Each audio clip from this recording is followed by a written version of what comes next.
Chapter 143. Yi was a little confused. When he was about to ask Yi Joga what was going on, he heard neat footsteps coming from the quiet street. He looked up and saw a group of soldiers, led by Wan Xiang and by Songling. As soon as they arrived at the Su family, they smashed the door and shouted, "Open the door, open the door. Sir, it's so late. What's the matter?" The servant of the Su family asked in fear. "Get out of the way." Wan Xiang pushed the servant away and rushed in with his soldiers. Su Junqing stopped Wan Xiang with his guards and said gloomily, "You two are so powerful. What do you want to do by breaking into our Su family in the middle of the night? Someone reported that your Su family is harboring a heretic. Please cooperate with the investigation." Wan Xiang's eyes were cold and his attitude was tough. "You want to search our Su family with just one sentence? What does Lord Wan think of us?" Su Junqing said with anger. The guards behind him immediately pulled out their swords and stood in a row behind him. "What do you mean by this? The emperor asked us to investigate the heretic. Do you want to defy the law?" Bai Songling began to make a big deal. "What do you mean by investigating the heretic? I think you want to avenge yourself." Su Junqing didn't give in. The situation immediately fell into a stalemate. "What are you waiting for? Go down." Yi Juga elbowed Yi Yu, who was in a daze. "This is your arrangement?" Yi Yu looked at Yi Juga in surprise. He didn't expect that she would call Wan Xiang. Of course, ordinary people like us have to report to the government immediately when we find a dangerous person. Yi Juga smiled proudly. "Okay, go down. I'll wait here. If there's anything, just send the signal." Yi didn't say anything more.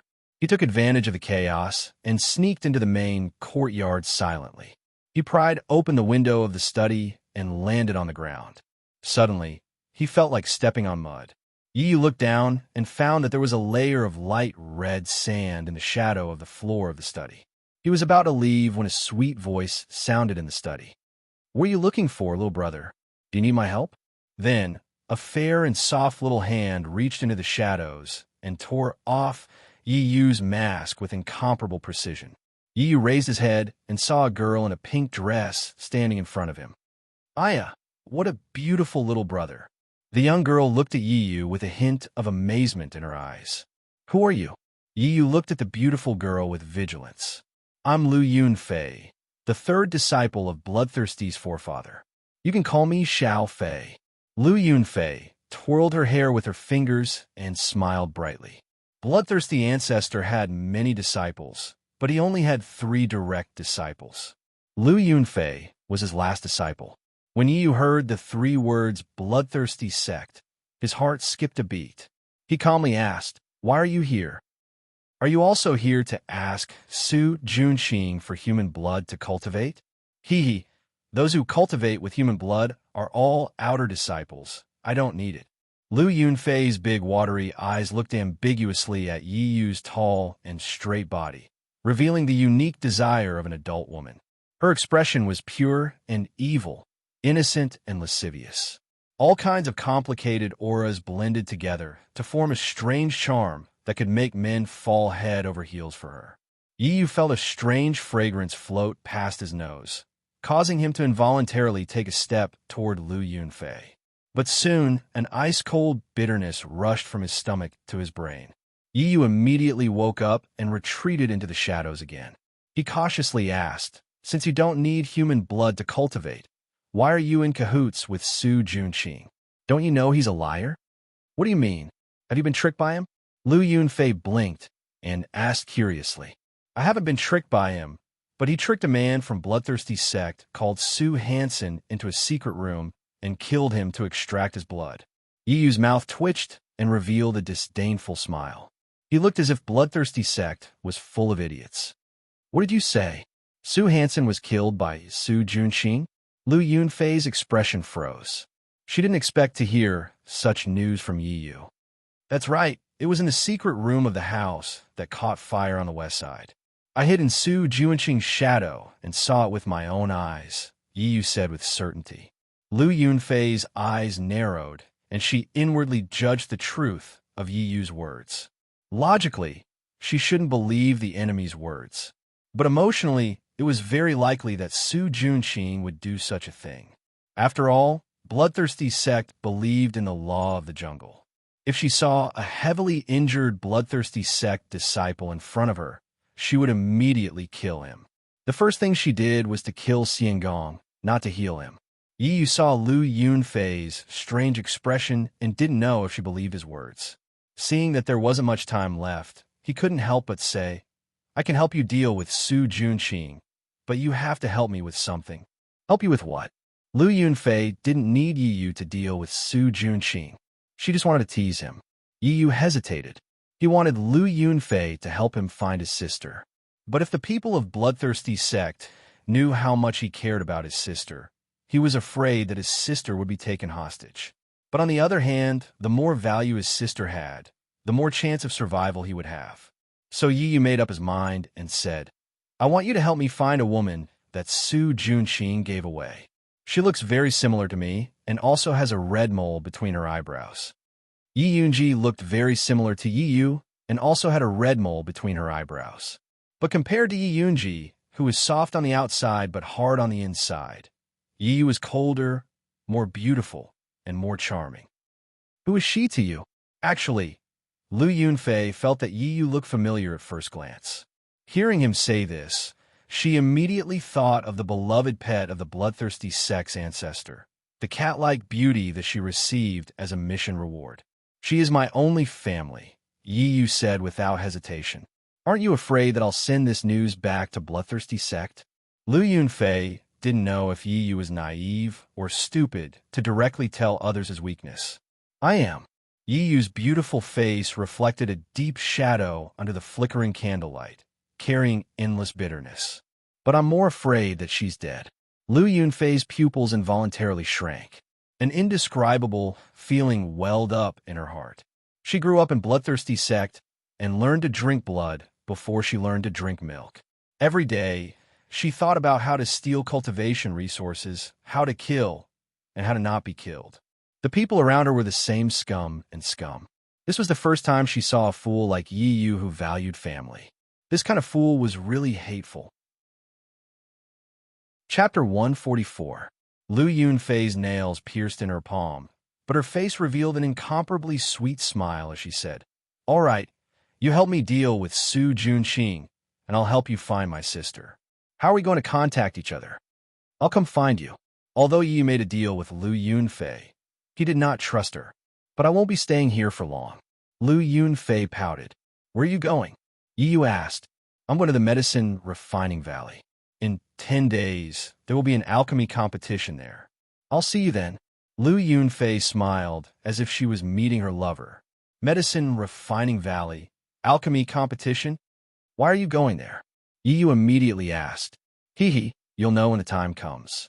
But the next time we meet, you'll be mine."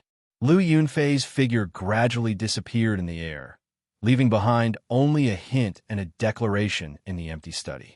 Yi Yu furrowed his brows and carefully searched the study. Other than a few bottles of human blood in a secret compartment, there was nothing else. Lu Yunfei was also nowhere to be found. At this time, the quarrel outside was getting more and more intense. Yi Yu was worried that Wan Xiang could not withstand the pressure from Su Junqing, so he could only leave unwillingly. Yi Jioga had been paying close attention to the movements in the study. When he saw Yi Yu come out, he blew the signal that he had agreed with Wan Xiang. Wan Xiang received the signal to retreat, so he coldly said to Su Junqing, "Since young Master Su refuses to accept our investigation, we can only report this matter to the Emperor." After saying that, he waved his hand and said, "Retreat, young Master Su. Think about how to explain this to the Emperor." Bai Songling pretentiously flicked his sleeves and swaggered away with Wan Xiang. Su Junqing's eyes were filled with endless hatred as he watched them leave. If grandfather was still here, these guys would definitely not dare to be so arrogant. Su Junqing couldn't help but take a deep breath when he thought of his grandfather who was still in a coma. After completing the task given to him by the ancestor, he would ask the ancestor for a favor and ask him to send someone to see what was going on with grandfather. However, this was all in the future. Right now, he had to deal with Lu Yunfei first. Su Junqing calmed himself down and returned to the study. Lu Yunfei was currently reclining on a chair by the window. The moonlight cast a faint layer of light on her bewitching face. She held a glass cup filled with bright red blood in her fair and tender hand. She would take a sip from it from time to time, looking very satisfied. "Senior sister, I'm really sorry to have disturbed you. However, as you can see, junior brother's current situation is really difficult. Please help me out, senior sister." Su Junqing looked at Lu Yunfei with deep affection. He could not wait for her to immediately take down Wan Ziang and the others. "I just heard something very interesting." Lu Yunfei stared at the spiritual blood in the glass cup and said indifferently, "I heard that junior apprentice brother Su Hansen wasn't killed by anyone, but was eaten by you to cultivate. Is this true?" "Absolutely not. No matter how bold I am, I wouldn't dare to do such a thing." Su Junqing was shocked in his heart and repeatedly cried out his grievances. At that time, he was worried that the increase in his cultivation would arouse suspicion. Thus, he devoured Su Hansen to cultivate the bewitching art. As long as he did not use the bewitching art, no one would notice anything strange. "I don't care how Su Hansen died. However, if someone wants to use me as a chess piece, then they have to see if they have the ability to do so." Lu Yunfei swung her hand, and the spiritual blood in the glass splashed onto Su Junqing's face. The wet and sticky blood covered his face, but he did not dare to move. "Little fellow, you're still too inexperienced to fight with me." Lu Yunfei gracefully walked in front of Su Junqing and used the glass cup to pat his face. She sneered, "Tomorrow, I will set off for the Medicinal Refinement Valley. If there is any mistake in the task given by the old ancestor, you can bring your head to see me." "Yes." Su Junqing bowed deeply and looked at Lu Yunfei's pink dress as it flashed past his eyes. Deep in his eyes, there was an unconcealable hatred. Outside the Su residence, after Yi Jioga and Yi Yu met up, they secretly went to Wan Ziang and Bai Songling's residence. Bai Songling and the rest were already waiting inside. The moment they saw Yi Yu, they asked impatiently, "Yi Yu, you've been in there for so long. Did you find anything?" "I saw that female heretic cultivator called Lu Yunfei." Yi Yu told them about his conversation with Lu Yunfei. However, he did not mention anything about his sister and only said that Lu Yunfei would meet him at the Medicinal Refinement Valley. "Looks like their target this time is the alchemy competition. Brother Wan, I think you should find someone to inspect the Medicinal Refinement Valley, especially the places that the Crown Prince set up." When Yi Jioga first heard that the Crown Prince was in charge of the alchemy competition, he felt that something was amiss. This alchemy competition is an annual event in the Thunder Country. Other than the people of the Thunder Country, there are alchemists from other countries participating. Isn't the Crown Prince afraid of being beaten to death by the Emperor for causing trouble in the Medicinal Refinement Valley? Bai Songling felt that the Crown Prince was not that stupid. It's always good to be careful. Yi Jioga still had to bring Yi Rui to participate in the competition. He did not want to make any mistakes. "All right, I'll go check tomorrow." Wan Ziang nodded and looked at Yi Yu. "Do you want to come with me?" He had never seen that female heretic cultivator. If Yi Yu followed him, he would not be blinded. Yi Yu was about to agree when he felt a sharp pain on his back. It was as if something was gnawing at his skin. "Don't move." Yi Jioga moved like lightning and pressed down on the thing that was moving around on Yi Yu's back. The thing was about the thickness of an index finger, and it was struggling violently. Wan Ziang tore Yi Yu's clothes and found that it was a pitch-black poison earth dragon. It was constantly struggling under Yi Jioga. "Isn't this little mute's poison earth dragon? Why is it here?" Bai Songling looked at the black worm in disgust. This poison earth dragon looked extremely ferocious and sinister. It had no eyes on its head, only a large mouth filled with fine white teeth. There were also two thin wings on its back. As long as Yi Jioga let go, it would immediately disappear without a trace. "Who's little mute?" Wan Ziang immediately frowned. He had been going out early and returning late recently. He had been investigating the heretic cultivator in the Ministry of Justice.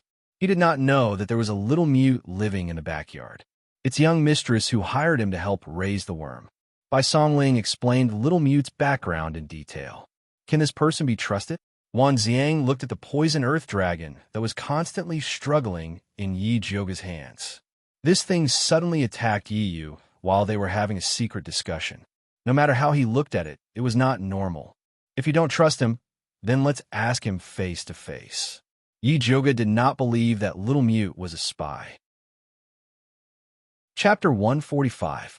Yi Zhouge jumped over the wall and entered Little Mute's courtyard. Yi Yu, Wan Xiang, and Bai Songling followed behind her. Little Mute, come out. Yi Zhouge pinched the worm with his left hand and knocked on Little Mute's door with his right. The wooden door opened silently. Little Mute's skinny body was hidden behind the door. Only half of his snow-white face could be seen. Two big black eyes looked at everyone expressionlessly. In the deep night, it looked especially terrifying. Yi Zhouge and Bai Songling were already used to Little Mute's weird look. This was the first time Wan Xiang and Yi Yu saw it, so they couldn't help but stare at Little Mute vigilantly. Little Mute didn't even look at Wan Xiang and Yi Yu, the two outsiders. He extended his skinny little claw towards Yi Zhouge and then raised a thin index finger, indicating that he wanted to exchange this poison earth dragon for a bottle of spirit beast pills. I'm not here to exchange. Yi Zhouge pointed at Yi Yu and asked, why did this thing suddenly appear on my friend's body? Little Mute's big black eyes swept across Yi Yu's body. Then, he made an eating gesture. No one else understood, but Yi Zhouge instantly understood Little Mute's meaning. You mean this worm is eating something on my friend's body? Little Mute nodded expressionlessly. What can be eaten on my body? Yi Yu couldn't help but scratch his back. Turn around and let me take a look. Yi Zhouge asked Yi Yu to turn around. Then, he opened his spiritual eye and looked carefully. In the end, he found a few thin red lines on the depression of his shoulder blade. If one didn't look carefully, they wouldn't be able to see it. Looks like that Lu Yunfei left something on your body. Yi Zhouge took out his Thunderfire needle and picked out the red line on Yi Yu's back. That red line was actually a living creature. After leaving Yi Yu's body, it wanted to escape. However, it was forcefully sucked into the poison earth dragon in Yi Zhouge's hand. What is this thing? Bai Songling looked at the poison earth dragon and then at Yi Yu's back. She had goosebumps all over her body. This is a small poisonous worm used for tracking. When it's not activated, it hides very well. Once it is activated, it can find you from thousands of miles away. Yi Zhouge looked at Yi Yu and asked, didn't you feel it when she poisoned you? No. Yi Yu shook his head. At that time, he was only concerned with getting information out of Lu Yunfei and completely did not notice that Lu Yunfei had done something. Don't let your guard down, just because she's a woman, Wan Xiang said lightly. Just now, when Yi was talking about that female heretic cultivator, his tone was very protective. It seemed that she was not an ordinary person. He thought that Yi Yu had been bewitched and was about to ask Yi Zhouge for help. I was careless. Yi Yu could not help but lower his head. Just now, Lu Yunfei was all smiles, and he felt that she was a rare good person. Indeed, he had let his guard down a little. That Lu Yunfei's cultivation level is higher than yours, so it's normal that you didn't notice. Honestly speaking, when you came out just now, I also helped you to take a look, but I didn't notice anything strange. Yi Zhouge's spiritual eye wasn't omnipotent. She began to think about whether it would be better to let them take a few poison detection pills when they went on missions in the future. Don't worry, you won't be able to find out. Don't we still have this little guy? Bai Songling looked at the poison earthworm in Yi Zhouge's hand with fiery eyes, as if he was looking at a peerless treasure. You're right. Yi Zhouge nodded. There were specializations in every field, and this kind of strange poison had to be dealt with by a professional poison earthworm. Little Mute, how many more of these poison earthworms do you have? We'll take them all. Yi Zhouge said in a rich and overbearing manner. Little Mute directly extended a slap towards Yi Zhouge. 5 bottles of spirit beast pills. Didn't you just say 1 bottle for 1 dragon? Yi Zhouge widened his eyes. This Little Mute's asking price was getting more and more ruthless. Little Mute expressionlessly made a few hand gestures. Bai Songling looked at the side anxiously and could not help but ask Yi Zhouge, what is this Little Mute saying? He said that there is only one condition, and that it's a rare commodity, take it or leave it. Yi Jioga only had 2 words in his heart. Originally, he thought that this little mute was an honest child, but he did not expect that he would actually raise the price. A bottle of Spirit Beast pills costs 500 silvers in the market, so 5 bottles for 2,500 silvers is not expensive. Wan Xiang actually nodded his head at the side. In his heart, anything that could be used to deal with heretic cultivators was priceless. Little Mute rarely shifted his gaze to Wan Xiang's face, and his black eyes revealed a rare trace of expression. Knowledgeable. Knowledgeable my ass. Yi Jioga really wanted to kick this scammer, Wan Xiang, out. Those Spirit Beast pills that cost 500 silvers per bottle in the market were all fake goods. How could they compare to the Spirit Beast pills she refined? Moreover, Little Mute originally only wanted 1 bottle, but now it had risen to 5 in the blink of an eye. If he grew his appetite, it would be very difficult to deal with him in the future. Whoever wants it can exchange with him yourself. Yi Jioga threw the poison earth dragon back into Little Mute's hands and decided not to tolerate this bad habit of his. Give it to Yi. Wan Xiang did not know that Yi Jioga was being sarcastic and decided to give it to Yi. After all, that worm just ran to Yi's body, and it could be considered as another form of recognition. Yi looked at Yi Jioga inquiringly. If you want it, then take it. Anyway, without her, no one would be able to get it. Then I won't stand on ceremony. Yi really wanted it. In the future, he still had to go to the bloodthirsty sect to save his sister, and this worm would undoubtedly be a good helper. Little Mute, since he has already decided to buy it, why don't you give this worm to him first? Bai Songling felt that since everyone was so familiar with each other, it would not be a problem to take the goods first. In the past, Yi Jioga often did this. Unexpectedly, Little Mute shook his head without hesitation. He only trusted Yi Jioga, and if others wanted to take the goods, they had to hand over the money. Then I will go buy Spirit Beast pills tomorrow morning to exchange. Although Yi also wanted to take the worm immediately, he still respected Little Mute's opinion. Brother, if I encounter any problems in the future, you have to lend it to me. Bai Songling hugged Yi's shoulder and said, right now, he and Wan Xiang were catching heretic practitioners every day, so there might be a time when he would need Yi's help. Sure, Yi was still very generous to his own people. Yi Jioga chuckled as she looked at the people who were thinking too much, then turned around and went back to the Yi mansion to sleep. She slept all the way until noon. When she woke up to eat, she could not avoid being nagged by Mother Qing about her irregular work and rest schedule. Yi Jioga responded with a few words, then used the excuse of refining pills to hide in the pill refining room. Before she entered the door, she saw Yi's face peeking out from the shadow of the window. Why are you here? Yi Jioga opened the window and welcomed him in. Eldest miss, that Little Mute is suddenly unwilling to exchange again. Yi looked at Yi Jioga helplessly. Last night, they had clearly agreed on 5 bottles of Spirit Beast pills, but after that Little Mute smelled those Spirit Beast pills, he refused to exchange. They could not understand Little Mute's hand gestures, so they could only ask Yi Jioga for help. Chapter 146. Yi Jioga had already expected this situation. She took a bottle of Spirit Beast Dawn and went to Little Mute's residence with Yi. At this time, Bai Songling was trying to communicate with Little Mute. I say, how can you go back on your words? We agreed to exchange 5 bottles of Spirit Beast Dawn for insects. Even if you want to raise the price, you should at least give me a number first. Little Mute didn't even look at him. He picked up the basket filled with black flygrass and began to feed the poisonous earth dragons. This batch of poisonous earth dragons had already advanced once. The originally white and plump body now had a bit of jade-like luster. Its lifespan had also increased from 15 days to 2 months. He kept the best batch of insects to breed and cultivate the next generation. The rest were used to raise goo. The winged goo that ran out to hunt in the wild last night was raised just now. Bai Songling talked until his saliva was dry. Little Mute didn't even respond.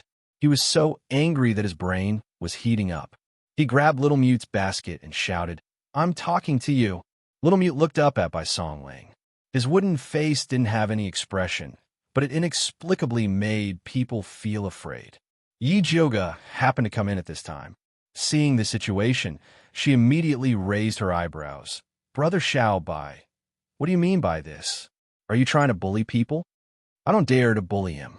He's bullying me. Bai Songling awkwardly handed the basket to Little Mute. Little Mute took the basket and looked at Yi Jioga. I heard you don't want to exchange with them? Yi Jioga asked. Little Mute fanned his nose with his hand and gave a thumbs down to Bai Songling. What do you mean? Bai Songling was so angry that he stomped his feet. He means that the spirit beast dawn you brought are fake.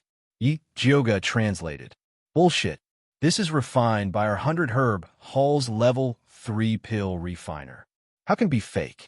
Bai Songling angrily said. Selling fake pills was the most vicious slander to a pharmacy. No one could stand it. Little Mute didn't say anything. His eyes naturally revealed a look of disdain. Actually, Brother Xiao Bai isn't wrong. The pills he gave you are the best pills on the market. It's just that the pills you ate in the past were personally refined by me, so they aren't sold on the market. Yi Jioga returned the gesture that Little Mute gave her last night. A bottle of spirit beast pills for a worm. Elder Sister's medicinal pills are a rare commodity. It's up to you whether you want them or not. Little Mute furrowed his brows, and his little face became a little conflicted. In fact, he also knew that what Yi Jioga said was true. The spirit beast pills that Bai Songling and the others brought were not bad. At least they were better than the ones he had secretly obtained before. After using the medicine personally refined by Yi Jioga, he didn't care about the others. Little Mute was straightforward and agreed right away. Yi Jioga did not make things difficult for him. He took out the spirit beast pills he had prepared and successfully exchanged them for that superworm goo. How do I control this thing? Yi Jioga asked. Little Mute's eyes lit up, and he stretched out his hand to ask for the spirit pill again. Little friend, I'd advise you to be a bit more honest. You're still too inexperienced when it comes to raising prices. Yi Jioga smiled warmly. If Little Mute really wanted to play tricks on her, she wouldn't mind doing the same to him in the future. Little Mute wisely retracted his hand and pinched the goo worm. It was unknown how he communicated with that worm goo. That sinister poison earth dragon goo let out a squeak and flapped its wings to fly to Yi Yu's hand. It bit his middle finger and then lay there motionlessly. It recognized me as its master. Yi raised his head in shock. After the little thing drank his blood, he felt that he had established a faint connection with it. Little Mute, will this thing of yours have any backlash when it recognizes you as its master? Bai Songling was a bit worried and felt that this thing was a bit strange. Little Mute gave Bai Songling a disdainful look and continued to feed the poison earth dragon with the little basket. Zishang, will the thing he raised have any backlash? Yi Jioga decided to ask his sugar daddy Zishang. After all, this Little Mute was personally appointed by him. You're thinking too much. It doesn't have the ability to control these little worms right now. Zishang lazily replied. Doesn't have it now? Does that mean it will have it in the future? Yi Jioga asked vigilantly. The poison testing pills that noble consort Shi and Dongfang Ke were eating were all made from the poison earth dragons that Little Mute raised.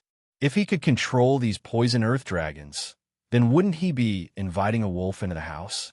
And it will probably be after eating this bottle of spirit beast pills you gave me. Zishang replied seriously. Then can the thing he raised still be used? Yi Jioga suddenly wanted to take back the bottle of spirit beast pills. He can control those worms. Can't you control him? Zishang's voice was a bit malicious. He deliberately brought this little guy over because he wanted to see if Yi Jioga would still say that he didn't want to be a slave leader after this little thing lost control. What is this Little Mute's background? Yi Jioga asked.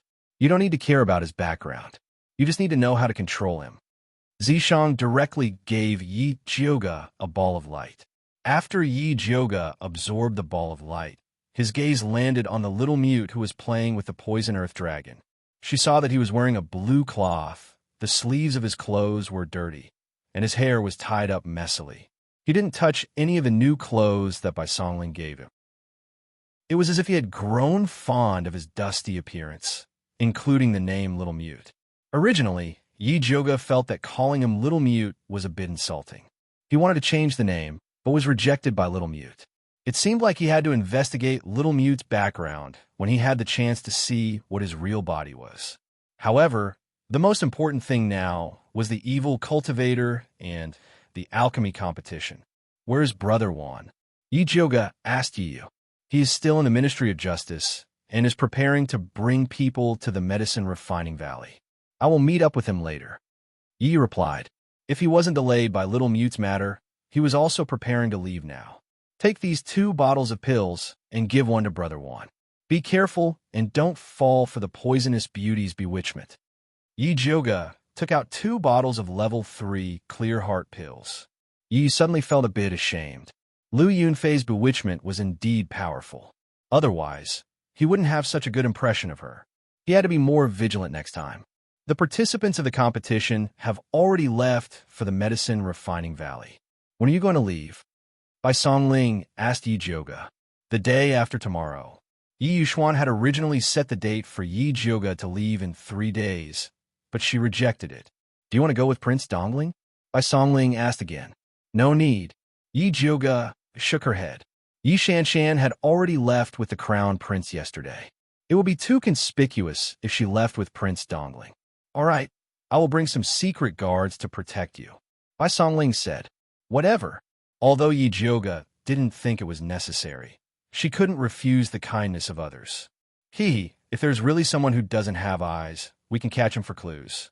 Bai Songling smiled treacherously. Don't jinx it. Yi Jioga really wanted to kick Bai Songling. Was he protecting her or using her as a bait? Yi Jioga and Bai Songling talked casually. Neither of them noticed that Little Mute's eyes flashed when he heard the name of the medicine refining valley. Chapter 147. Yi Jioga returned to Purple Forest Park and began to prepare for the trip to Medicine Refinement Valley. Although the competition would only be held for 3 days, they had to stay for at least 7 days. The things that Mother Qing had prepared were enough to fill up a large carriage to ensure that their eldest miss could live comfortably outside. Yi Jioga looked at the large pile of things and couldn't help but sigh. It would be great if she had a storage bag. However, storage bags were too expensive and couldn't be bought in Thunder Country. She had to go to Great Spiritual City. It was said that one needed spirit coins to buy a storage bag, and gold was useless. With her current cultivation, she didn't even need to think about it.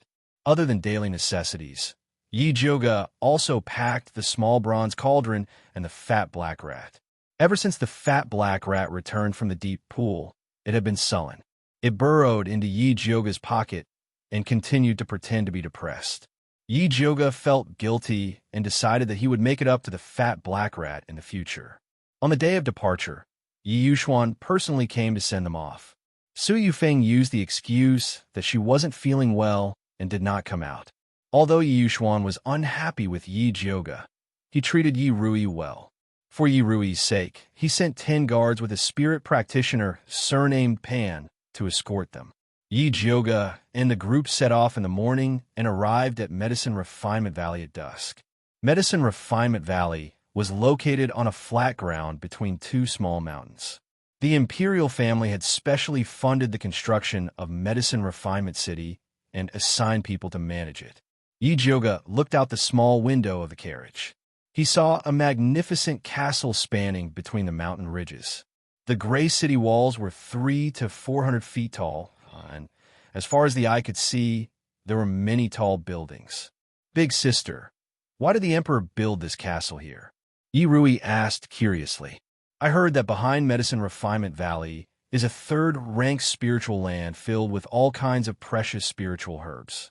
That's why he built the castle here. Yi Jioga heard this from Bai Songling. Third-rank spiritual lands were extremely rare in Thunder Country, and the imperial family naturally treasured them. Medicine Refinement Valley was rarely open to the public. Only during the alchemy competition would they welcome outsiders. Oh, Yi Rui nodded, not really understanding.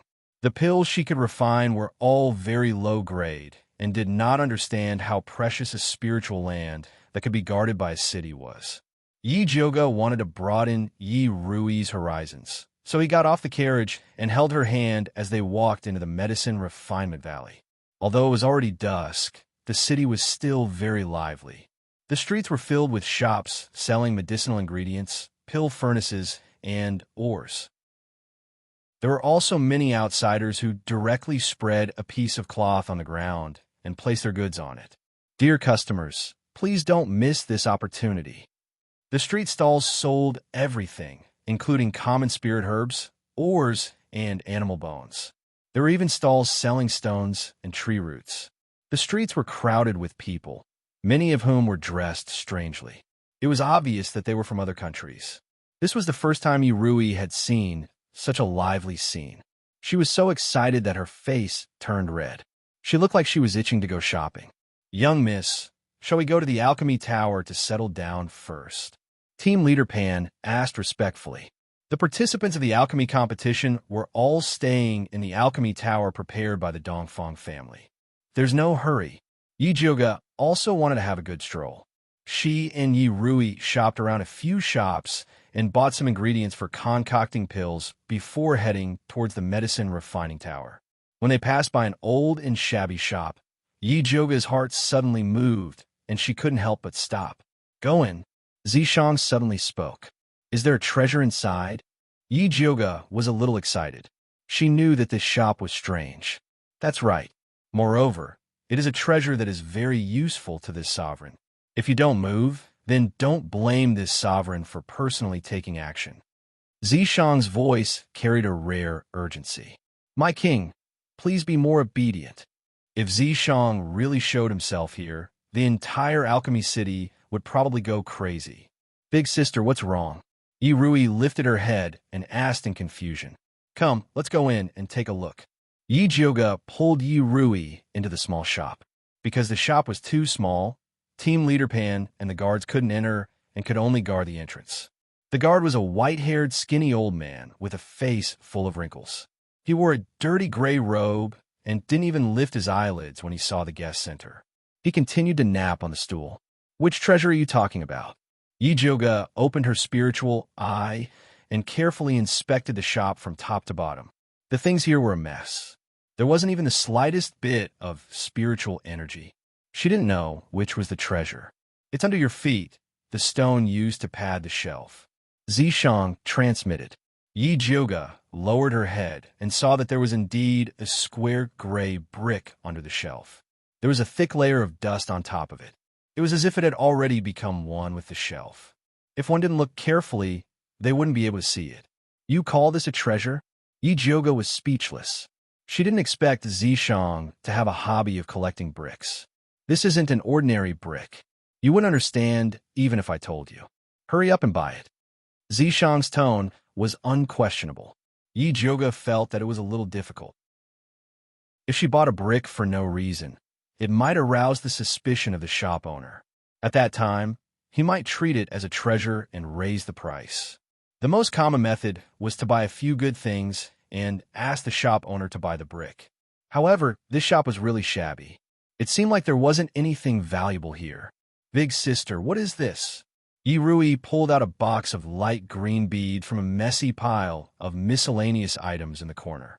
Yi Jioga glanced at it and said, This is a wooden bead. It has a certain effect on wood spiritualists. However, the spirituality inside has already been completely lost. Is that so?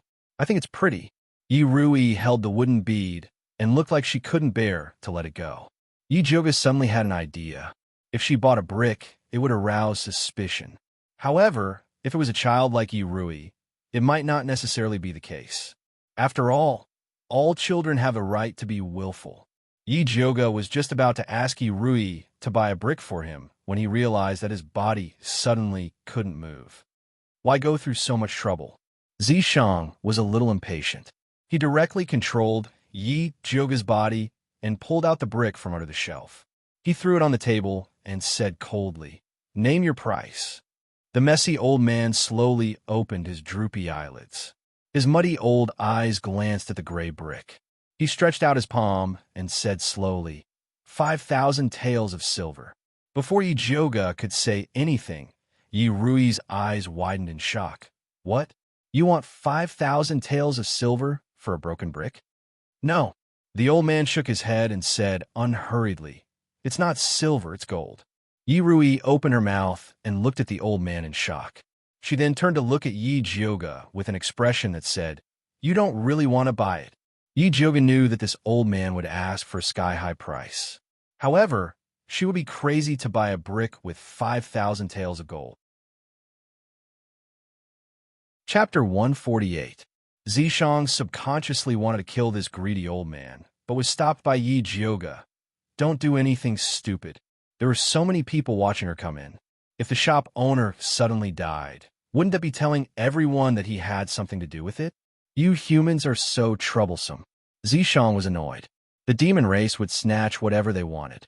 Only the hypocritical human race would go around in circles. "Give me back my body if you think it's troublesome." Yi Jioga roared in his mind. A problem that could have been easily solved was now complicated by him. "No." Zishang decisively refused. Yi Jioga almost went crazy, but his consciousness was suppressed by Zishang. He couldn't return to normal no matter what. Yi Rui didn't notice Yi Jioga's abnormality. She rolled her eyes at the old man and said angrily, "I think you've gone crazy thinking about money. Big sister, let's go." With that, she grabbed Yi Jioga's hand. Zishang didn't want to leave without getting the brick. He avoided Yi Rui's hand and stared straight at the old man. "Old man, you have to be honest. You're selling a brick for 5,000 gold taels. Aren't you afraid of choking to death? That's not something you need to worry about." The old man slowly replied. He was able to establish himself in Alchemy City because he was ruthless and quick at robbing money. "Is that so?" Yi Jioga squinted his eyes. A purple vertical line appeared in his black pupils, flashing with a demonic light. The old man felt dizzy from this light and inexplicably felt guilty. He suddenly realized that it was intolerable for him to cheat the customer like this. He quickly stood up and said in fear and trepidation, "I was wrong. I shouldn't have been greedy for money. It's just a brick. If you want it, take it. Then I won't be polite." Yi Jioga's red lips curled up, and his eyes returned to normal. Yi Jioga finally regained control of his body. He cursed Zishang's tyranny while reaching for the brick. At this time, Yi Shanshan's voice came from outside. "Captain Pan, why are you here?" This subordinate greets second young Mississippi. Captain Pan respectfully bowed. This subordinate has been ordered to escort first young Miss and fourth young Miss to Alchemy Valley. "Big sister, fourth sister, is it really you?" Yi Shanshan, who was wearing a blue dress, walked into the shop. Behind her was a young girl in a gorgeous golden dress. This girl was about 18 or 19 years old. She had fair skin and a beautiful face. She had an arrogant attitude. She looked at Yi Jioga with an unfriendly expression and coldly snorted. "You're Shanshan's big sister? Who are you?" The corner of Yi Jioga's mouth twitched. "Big sister Shanshan." This form of address really made him unhappy. "Big sister, this is the third daughter of the Gong family." Yi Shanshan introduced with a little pride. "So it's the third miss of the Gong family." Yi Jioga thought of Gong Shifan, who had helped her previously, and forced a smile at the third Mississippi. However, third Miss Gong snorted coldly and turned to Yi Shanshan. "Shanshan, is your elder sister very poor, so she can only come to this kind of shabby shop?" As he spoke, he glanced disdainfully at the small shop and Yi Jioga and Yi Rui. "You are the poor one." Yi Rui found that her beloved big sister was scolded and immediately retorted back unhappily. "Fourth sister, don't be rude." Yi Shanshan reprimanded Yi Rui and then apologetically said to the girl in the red dress, "Miss Gong, my fourth sister was born of a concubine. She has not had a good upbringing since she was young. Please don't bother with her." When Yi Rui heard this, her face was immediately filled with anger. Yi Jioga squeezed her little hand and said slowly, "Fourth sister, don't be angry. Your second sister was born of a second concubine, so it is inevitable that her upbringing is a little poor." This time, it was Yi Shanshan's turn to look ugly. "Yi Jioga, as the elder sister, how can you slander your own sister like this? You really have no upbringing." Third Miss Gong raised her thin eyebrows and said with a tone full of sarcasm, "What does it have to do with you if I teach my own sister a lesson?" Or is it that the Gong family's upbringing to be a dog, catching mice, and meddling in other people's business? Yi Jioga saw that third Miss Gong had clearly come to find trouble with him, so he did not stand on ceremony with her. How dare you insult our Gong family? Third Miss Gong was so angry that her pretty face turned red, as if she had received a great humiliation. Wrong. I didn't insult your Gong family. I only insulted you. Yi Jioga's poisonous tongue could not be stopped by anyone. Big sister, you're wrong. I think it is more suitable for third Miss Gong to humiliate herself, Yi Rui said seriously. Little hussy, you dare to insult me? I will kill you. Third Miss Gong had never been humiliated like this in her life. She waved her hand and slapped Yi Rui's face. Yi Jioga raised his hand and grabbed third Miss Gong's hand. He said coldly, I will let you off this time for the sake of Spirit Master Gong Shifan. If you dare to make a move again, don't blame me for being impolite. You want to use the Gong family to suppress me? You think too highly of yourself. Third Miss Gong's body suddenly emitted a pale green light. It turned into a sharp wind blade and attacked Yi Jioga's chest. Fortunately, Yi Jioga was already prepared. He lifted his leg and kicked third Miss Gong's abdomen. Third Miss Gong screamed and flew out. She lay on the ground in a sorry state. The wind blade did not hit Yi Jioga, but it cut the beam of the shop. The old roof immediately collapsed. Yi Jioga grabbed Yi Rui with one hand and the old man with the other. He finally rushed out of the house before it completely collapsed. Big Miss, are you okay? Hua Dai and Yu Dai immediately rushed over. Their faces were pale with fear. I am fine. Yi Jioga shook his head. Big sister, you're too much. How can you treat third Miss Gong like this? Yi Shanshan fiercely scolded Yi Jioga. Then, she eagerly went to help third Miss Gong. Third Miss Gong stood up in a sorry state. She fiercely shook off Yi Shanshan's hand and said to Yi Jioga, Yi Jioga, how dare you treat me like this? Our Gong family will not let you off. If you have the ability, fight me one-on-one. Don't drag your Gong family into this. Yi Jioga was not afraid of third Miss Gong's threat. No matter how powerful she was in the Gong family, she could not be more respected than the first grandson, Gong Baiyu. As long as Yi Jioga grasped the method to cure Gong Baiyu's eye disease, the Gong family would probably force third Miss Gong to apologize. Third Miss Gong's eyes were red. Her hand flashed with green light, and she was about to make a move. Third Miss Gong, you can't. Yi Shanshan hurriedly stopped her and anxiously advised, you can't use force in Alchemy City. Otherwise, you will be disqualified. Although Yi Shanshan wished that she was the only one participating in the alchemy competition, if she did not stop third Miss Gong, the Crown Prince would not let her off. Scram! Third Miss Gong fiercely glared at Yi Shanshan. Yi Shanshan's expression also turned ugly. Although she wanted to curry favor with the Gong family, being scolded by third Miss Gong time and time again made her very angry. She did not want to stop her. Just as third Miss Gong was about to make a move, a familiar voice suddenly sounded. Stop. Chapter 149. Yi Jioga looked up and saw an old acquaintance, the Crown Prince, Dongfang Jiaming, hurrying over with a group of guards. Big brother Crown Prince, you came at the right time. Yi Shanshan's spirit was lifted, and she hurriedly complained, Big sister bullied third Miss Gong and even destroyed her shop. Yi Jioga, do you think this is your Yi mansion?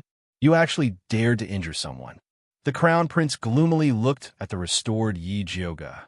This beautiful face made him hate her even more than before. This isn't your Highness East Palace. Yi Jioga was calm and elegant. The Crown Prince immediately ordered his guards. You're twisting words and forcing logic.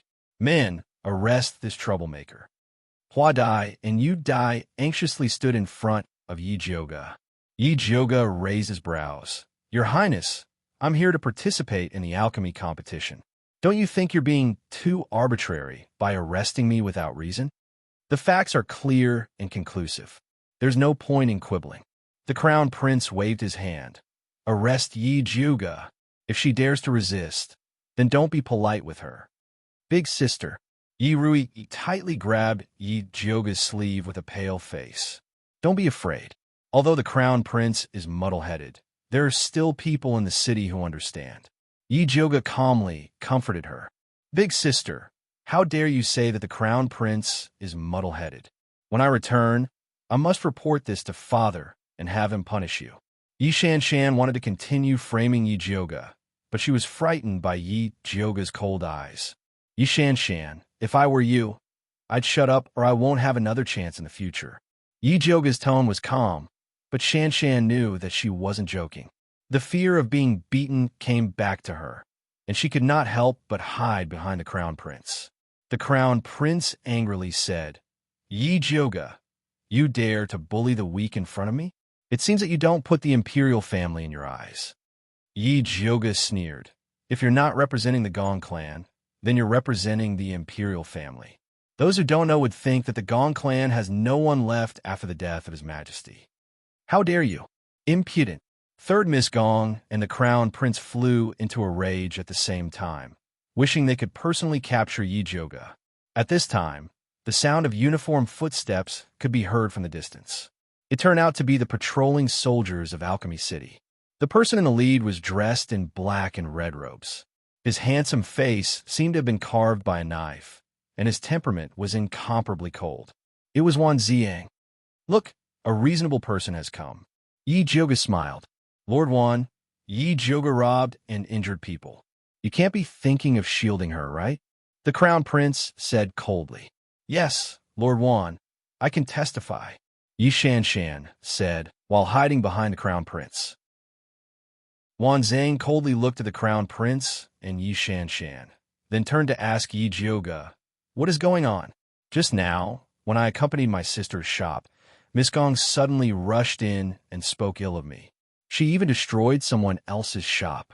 Before Yi Jioga could finish his words, third Miss Gong had already angrily denied it. I didn't do anything. It was clearly you who wanted to steal my things, so you destroyed someone else's shop. This shop was destroyed by the wind spirit root. Sir Wan, you can send someone to investigate. Yi Jioga said lightly. Investigate. Under Wan Xiang's command, the well-trained soldiers he brought with him began to search the ruins. Very quickly, they found a beam that was cut by the wind spirit root. The cut surface was still faintly green. A tall and skinny soldier came out and reported, Sir, this shop was indeed destroyed by the wind spirit root. I have the lightning spirit root. May I ask what third Miss Gong's spirit root is? Yi Jioga looked at the third Miss Gong with malicious intent. Some people wanted to distort the truth and push the blame onto themselves, but they didn't think that they were full of loopholes. So what if I have the wind spirit root? It's just a broken shop. I'll pay for it. What about the matter of you injuring me? Third Miss Gong's aura was still very arrogant.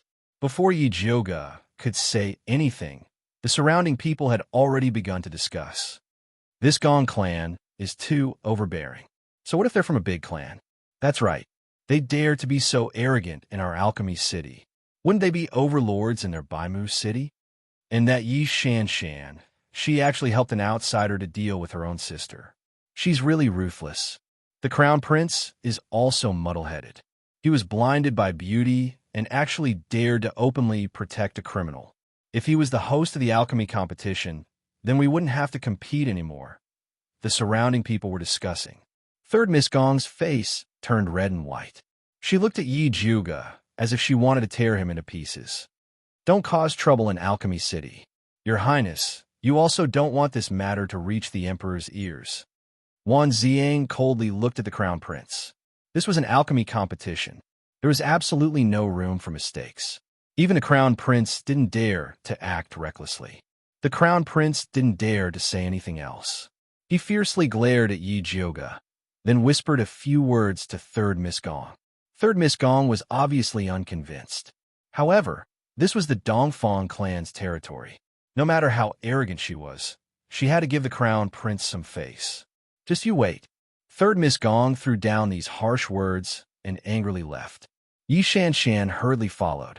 Her fawning appearance was very disdainful. Shameless. Yi Rui disdainfully looked at Yi Shanshan's back as she left. She simply didn't want to admit that this person was her second sister. Say less. Yi Zhouge patted Yi Rui's shoulder. Arguing with Yi Shanshan in front of outsiders would only make her a laughingstock. He would deal with her when they got back. Yi Rui bit her lips and didn't say anything. At this moment, the dizzy old man finally came back to his senses. Looking at the collapsed store, he immediately screamed. My store. Yi Zhouge just remembered a very important question. What was my brick? Big sister. Yi Rui pulled Yi Zhouge's sleeve and touched the small embroidered backpack on her back. It was bulging and looked exactly like a brick. So smart. Yi Zhouge rewarded her by rubbing her little head. Yi Rui smiled. This was 5,000 taels of gold. Of course, she had to keep it well. Captain Pan, stay here and help this old man count his things. Pay as much as he should, Yi Zhouge instructed Captain Pan. Although this unexpected disaster was caused by third Miss Gong, Yi Zhouge still felt that he should give the old man some compensation for the brick. Yes. Captain Pan nodded respectfully. As a guard, he had failed to stop third Miss Gong's attack on first Miss Gong. Now, he had to make up for his mistake. I will send you to the medicine refining building. Wan Ziang said to Yi Zhouge. I won't delay your business, right? Yi Zhouge looked at the soldiers behind Wan Ziang. No. Wan Ziang's status was equivalent to that of an imperial envoy. He could inspect everywhere. Then let's go. Yi Zhouge and Wan Ziang walked in front. Yi Rui considerately followed behind Hua Dai and Yu Dai, giving Yi Zhouge and Wan Ziang the opportunity to be alone. What is the background of that third Miss Gong? Seeing that no one was approaching, Yi Zhouge asked Wan Ziang in a low voice. Chapter 150. That third Miss name is Hong Yu, but she's the daughter of a side branch of the Gong clan. She's always been in love with His Highness, so she must have heard some rumors to misunderstand you. Wan Ziang said, What rumors? Yi Zhouge felt that his relationship with the prince was purely doctor-patient. What rumors could there be? For some reason, Wan Ziang sighed in relief after seeing Yi Zhouge's confident attitude. Dongfang Ke had outstanding aptitude, a powerful background, and a handsome appearance.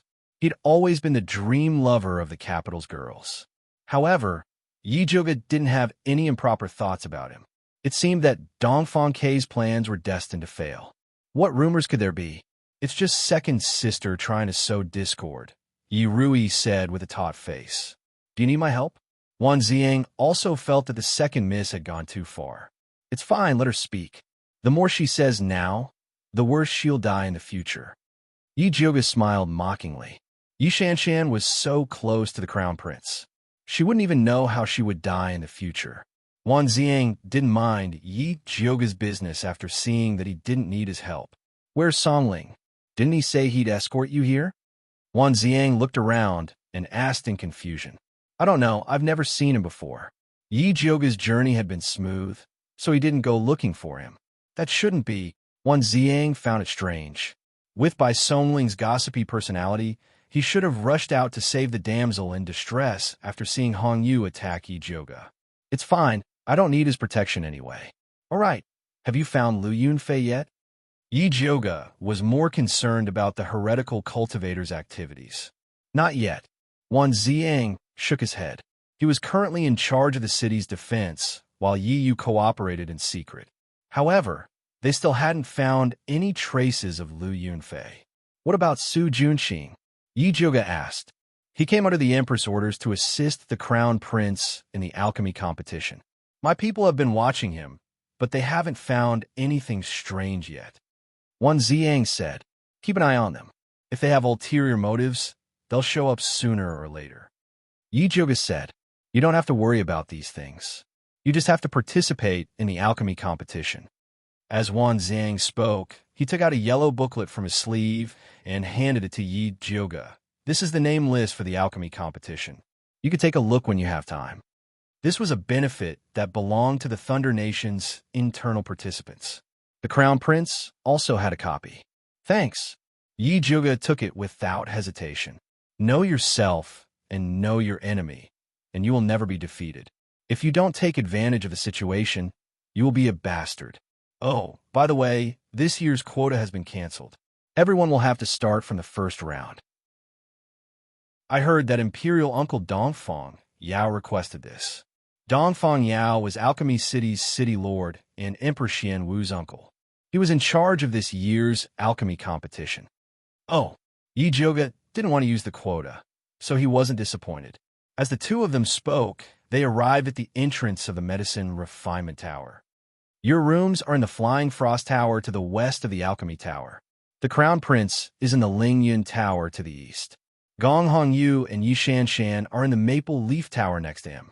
As long as you don't deliberately go there, you won't run into them. Wan Xiang still hoped that Yi Zhuge could bear with it and not cause trouble during the competition. If people don't offend me, I won't offend them. If the Crown Prince and Gong Hongyu didn't have eyes, they couldn't blame her for being impolite. Wan Xiang knew Yi Zhuge's temper very well. When he heard this, he could only smile helplessly. Then, he ordered a soldier beside him, call Aunt Chong over. A moment later, a middle-aged woman dressed in dark red armor walked out of the Medicine Refinement Tower with a warm smile. She bowed to Wan Xiang and said, "This subordinate greets Lord Wan Zhuge. This is Aunt Chong in charge of the Medicine Refinement Tower. If you have any problems in the future, you can look for her." Wan Xiang implied that this Aunt Chong was one of his own. This servant greets young Lady Yi. Good luck to the young lady. Aunt Chong bowed respectfully to Yi Zhuge. Aunt Chong is too polite. Yi Zhuge smiled faintly. I still have matters to attend to, so I won't accompany you in. Aunt Chong, take good care of young Lady Yi. Wan Xiang gave Aunt Chong a few more instructions before leaving. Next, Aunt Chong personally brought Yi Zhuge and the others to Flying Frost House. Along the way, she told them quite a bit about the Medicine Refinement Tower. The Medicine Refinement Tower occupied an area of more than 200 acres. There were a total of 88 small buildings. They were built according to north, south, east, and west around the Medicine Refinement Tower. The Medicine Refinement Tower was the venue for their upcoming competition. Currently, there were 53 alchemists residing in the Medicine Refinement Tower. There were 30 women and 23 men. Most of them were the first rank. After Aunt Chong brought Yi Zhuge and the others to Flying Frost House, she said, "If young lady has no other instructions, this subordinate will take her leave. Sorry to trouble you, Aunt Chong." Yi Zhuge glanced at Hua Dai. The little girl was very perceptive and stuffed a pouch into Aunt Chang's hands. "Young miss, you're too kind." Aunt Chong declined verbally, but her hands quickly took the pouch with a greedy look on her face. After Yi Zhuge had Hua Dai send Aunt Chong out, she began to examine the two-story building made of green bamboo in front of her. The front yard of the building was on the left, while the backyard was on the right. There was a clear distinction between them. However, what Yi Zhuge was most satisfied with was the flying frost tree plant in the backyard.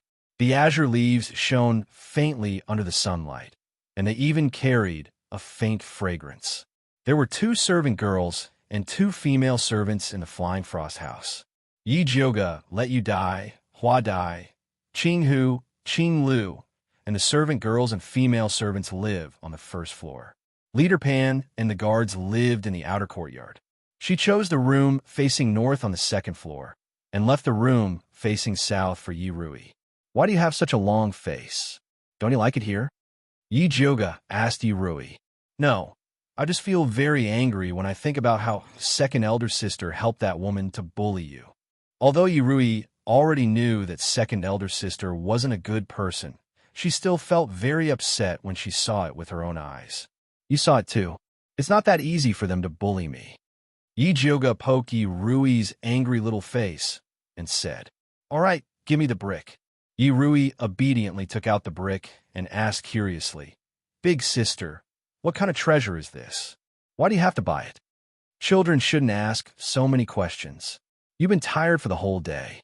Hurry up and rest, or else you won't have the energy to participate in the competition.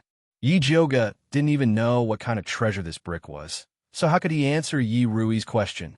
Fortunately, Yi Rui wasn't very curious. Since Yi Zhuge didn't want to say anything, she didn't continue asking. She turned around and returned to her room. Yi Zhuge looked at the gray brick and impatiently called out to Zishang, Hurry up and come out to see your treasure.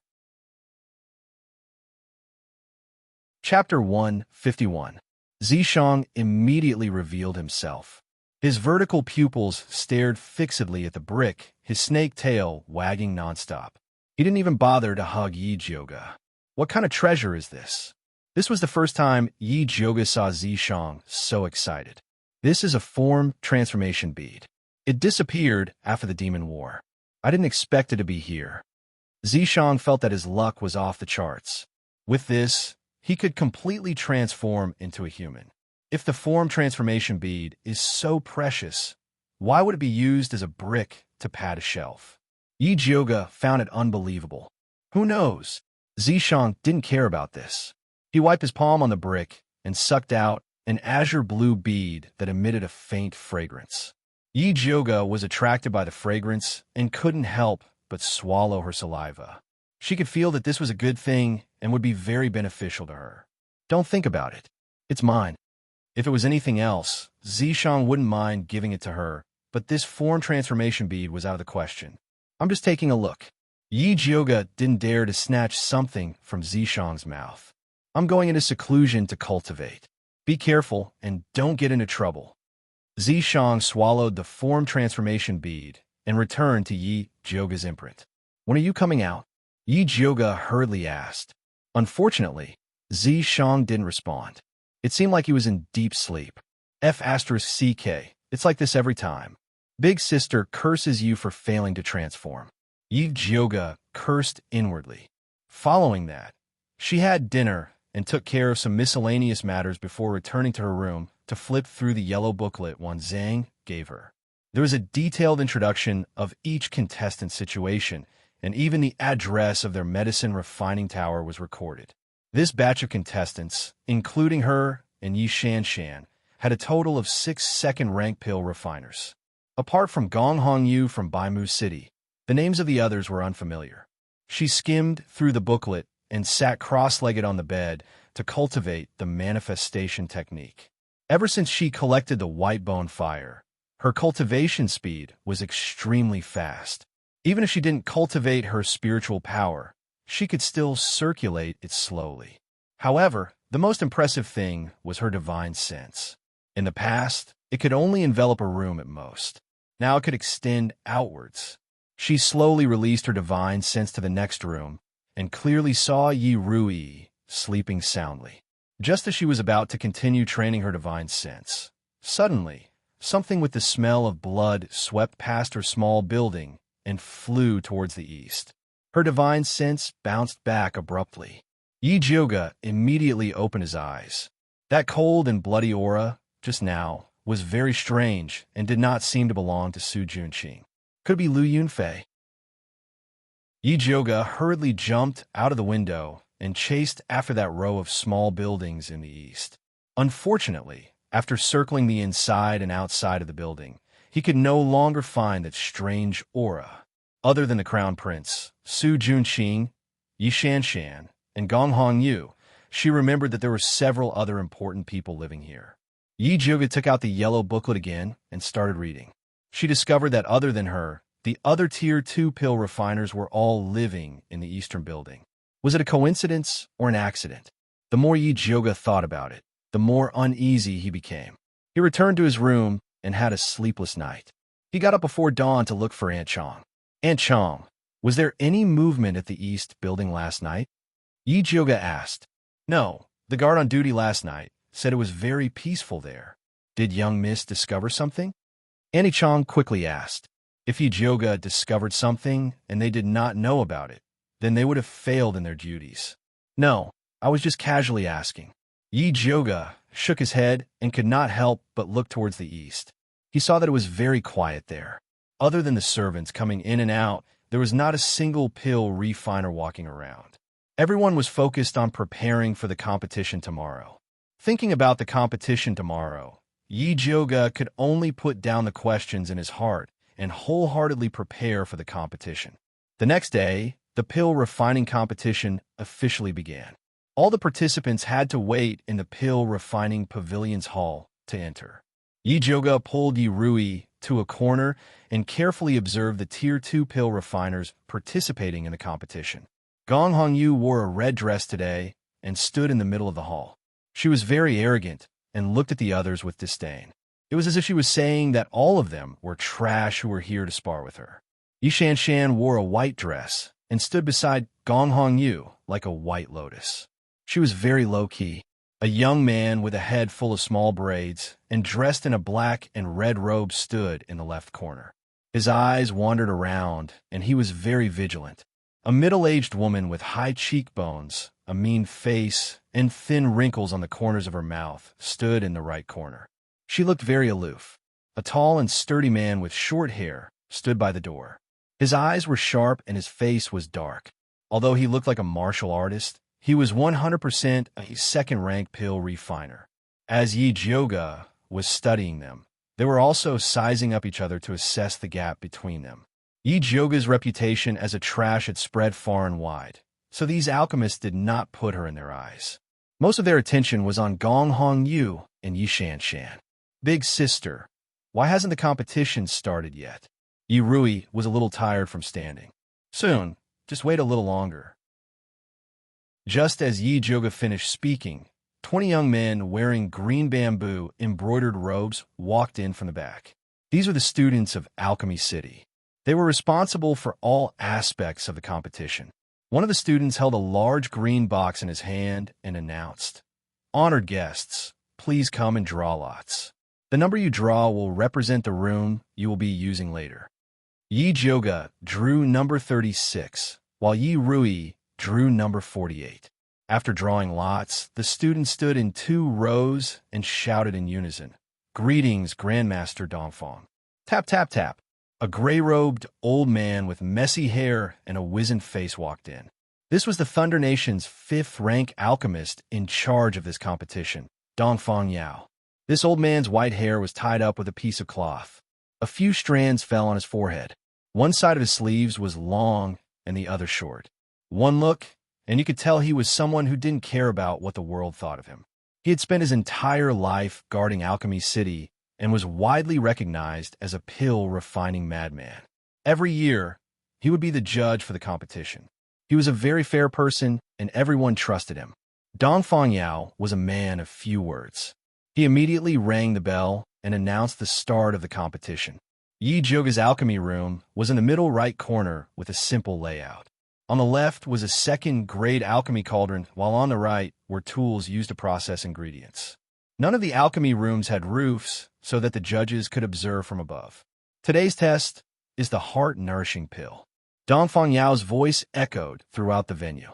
Yi Jioga was startled when she heard the question. Chapter 152. Yi Jioga remembered that in the past alchemy competitions, the first 2 rounds were all about basic pills, and only in the last round would the more difficult pills appear. Who would have thought that they would use such a big move in the first round? No wonder the recommendation was canceled. Gosh, how could it be the heart-nourishing pill? I've never practiced it before. Many examinees started wailing. The heart-nourishing pill was a rather unpopular pill. Coupled with the fact that the required herbs were rather complicated, very few people would refine this pill. Aside from experience, pill concoction also requires the ability to learn and comprehend. I will give you 3 sets of medicinal herbs and a pill formula. If you feel that you cannot concoct it, you can scram now, Dongfang Yao said impatiently. In the past, he had always relied on the basic pills that alchemists often refined. Every time he appraised the pills, it would be difficult to determine which one was better, which made him feel very annoyed. Recently, he had been researching a new pill formula, so he was not in the mood to host this alchemy competition. Thus, he simply chose a pill that no one practiced often and eliminated most of the people first. A 5th-grade imperial alchemist was just that capricious. Although Yi Jioga had never refined the heart-nourishing pill before, she was not afraid of it. The heart-nourishing pill required 49 types of medicinal herbs to be concocted, and the apprentice brought over a large basket of medicinal herbs. Yi Jioga poured out the medicinal herbs from the basket and arranged them in the small bamboo basket. When she examined the heart-nourishing flower, her pupils suddenly contracted. The The heart-nourishing flower was about the size of a thumb. It had pink petals and gray stamens. It was the main ingredient of the heart-nourishing pill. In this large bunch of heart-nourishing flowers, there were a dozen small flowers with black spots on their stamens. It was impossible to distinguish them from each other. However, Yi Joga's eyesight was extraordinary. He could tell at a glance that this small flower with a black stamen was not a heart-nourishing flower, but a heart-devouring flower. Although the heart-devouring flower looked very similar to the heart-nourishing flower, its effects were the exact opposite. If it was refined as a heart-nourishing flower, it would become a highly toxic pill. Consuming it would result in a loss of spiritual energy and, in severe cases, death. Because they grew up in different environments, most people wouldn't make a mistake. Unless the person who delivered the medicine made a mistake on purpose. Yi Juga looked up at a tall and skinny apprentice in front of him. He was the one who had delivered the medicine. The apprentice happened to be peeking at her out of the corner of his eye. When their eyes met, he immediately turned his face away guiltily. Other than the crown prince, she couldn't think of anyone else who could instruct an apprentice to tamper with her herbs. If it was an alchemist who was not familiar with the heart-nourishing pill, he might really fall for it. But to Yi Joga, it was a piece of cake. She didn't want to make it public, because it was useless to say it. The heart-devouring flower and the heart-nourishing flower looked very similar, so it was reasonable for the apprentices to say that they had made a mistake. Moreover, the selection of medicinal herbs was originally a part of the competition, so there was nothing to make a fuss about. After Yi Joga picked out all the heart-devouring flowers, he went to check the alchemy furnace and indeed found a problem. There were a few small holes on the furnace, which would lower the grade of the pill. Yi Joga didn't stand on ceremony this time and directly called the apprentice over to ask for a new alchemy furnace. In the referee room on the top floor, in addition to the main referee, Dongfang Yao, there were also 2 level 4 alchemists as assistant referees. The short and plump man was called Old Chun. The tall and thin man was called Elder Xiao. Both of them were elders of Alchemy City. In addition to the 3 referees, the crown prince, Dongfang Jiaming, was also present. He was respectfully standing beside Dongfang Yao, accompanying him to observe the situation of the various alchemy rooms. Now that all the apprentices had started to concoct the medicinal herbs, Yi Joga's movements immediately attracted Dongfang Yao's attention. "What's the matter with number 36? Dongfang Yao frowned and asked. "She said that there's a problem with the alchemy furnace and wants us to give her a new one." Dongfang Yao's head apprentice, Li Zijuan, quickly asked about the situation. "Didn't I ask you to inspect it carefully? How could there be a problem?" Dongfang Yao's sharp eyes swept over. This was because the alchemy competition's medicinal herbs and equipment were distributed uniformly. Thus, he was very strict about this. "This disciple has failed in his duty. Please punish me, master." Li Zijuan immediately bowed and apologized. "Uncle, this matter can't be blamed on Zijuan. That number 36 Yi Joga is a famous troublemaker. Unless you give her the 30,000 gold cauldron, she won't be satisfied." The crown prince added oil to the fire. "Who is Yi Joga?" Dongfang Yao was stunned. "She's Grandmaster Yun's granddaughter." Elder Chen added, "Isn't Grandmaster Yun's granddaughter trash? Why is she participating in the competition?" Although Dongfang Yao had been stationed in Alchemy City for many years, he had heard of Yi Joga's reputation as a trash. "Uncle, you might not know, but Yi Joga said that she had a fortuitous encounter.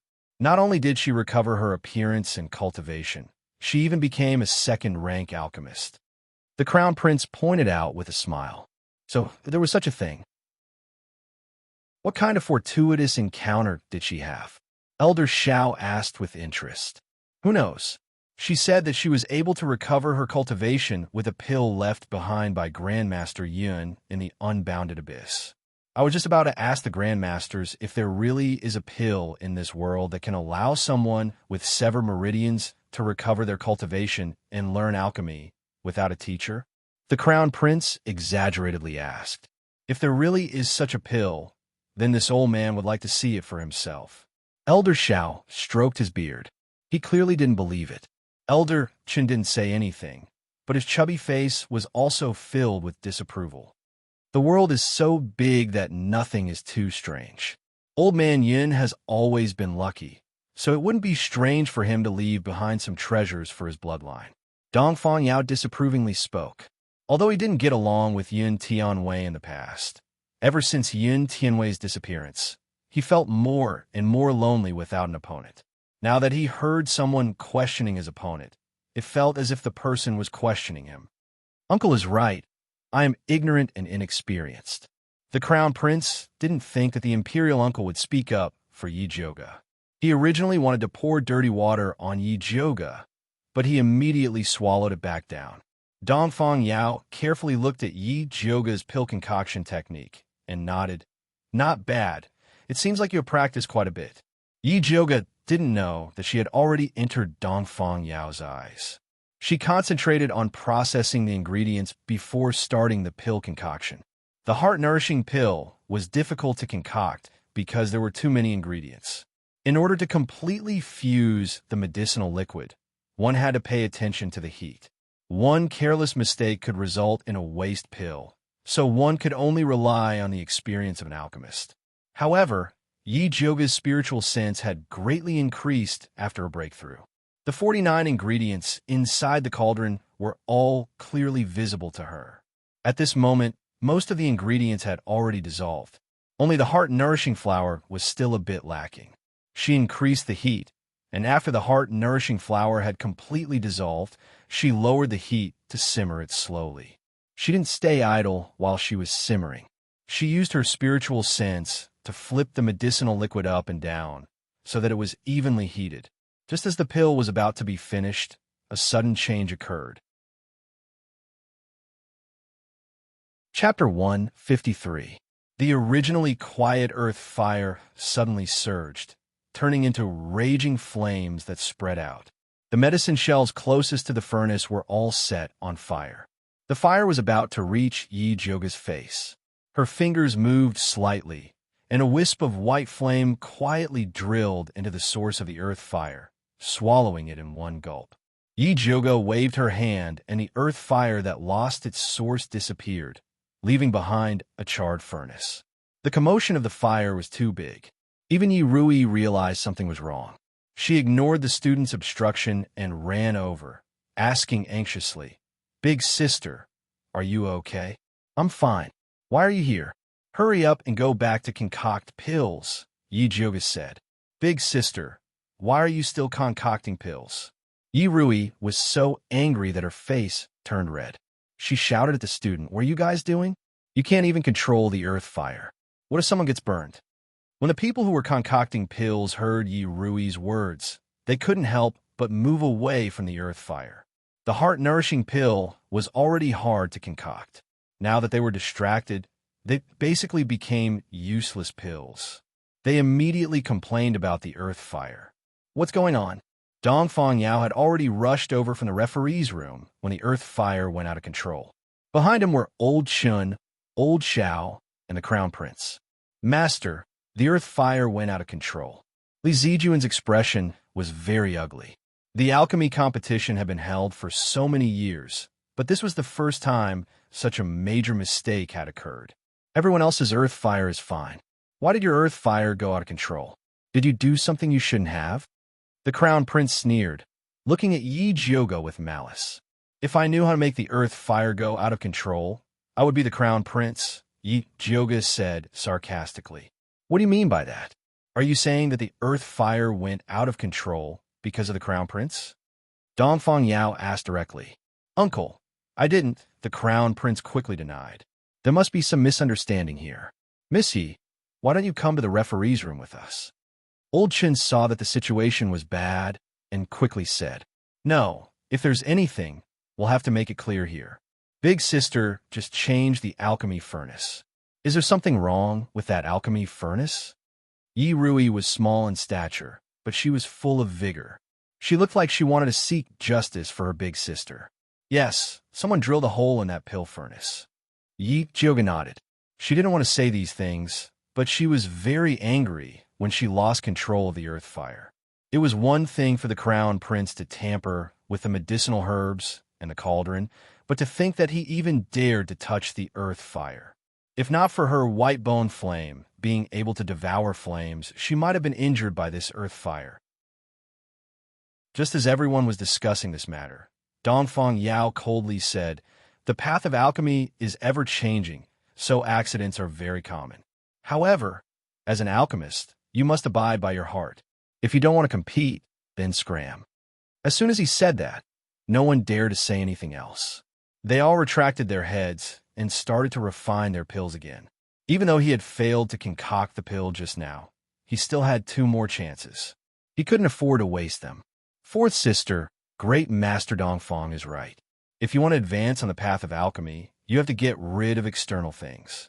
You should also go back. Yi Jioga patted Yi Rui's head. All right.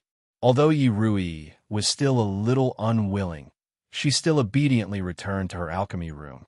Change her alchemy room and prepare 3 more sets of ingredients. Dongfang Yao ordered the disciples behind him. No need. Yi Jioga shook his head. What? You want to withdraw from the competition just because of a little setback? Dongfang Yao looked displeased. With just this little ability, you still have the face to say that you are Great Master Yun's granddaughter. The Crown Prince sneered from the side. I don't want to withdraw from the competition, Yi Jioga said with an innocent face. Then what do you want? Dongfang Yao frowned, thinking that Yi Jioga wanted to take the opportunity to make a rude request. I don't want to do anything. Yi Jioga inexplicably looked at Dongfang Yao and said, My heart-nourishing pill has already been refined.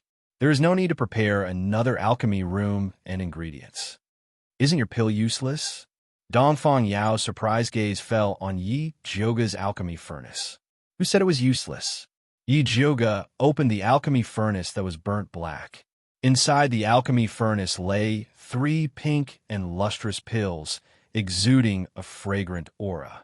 She had just used her spiritual sense to wrap around the already formed heart-nourishing pill, so the pill was not affected by the out-of-control earth fire.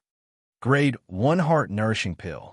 Dongfang Yao could see the grade of this pill at a glance, and could not help but look at Yi Jioga with a bit of appreciation. Then I can rest now. Yi Jioga's expression was cold.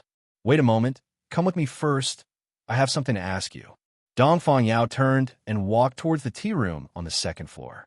Yi Jioga put away the heart-nourishing pill and followed Dongfang Yao upstairs.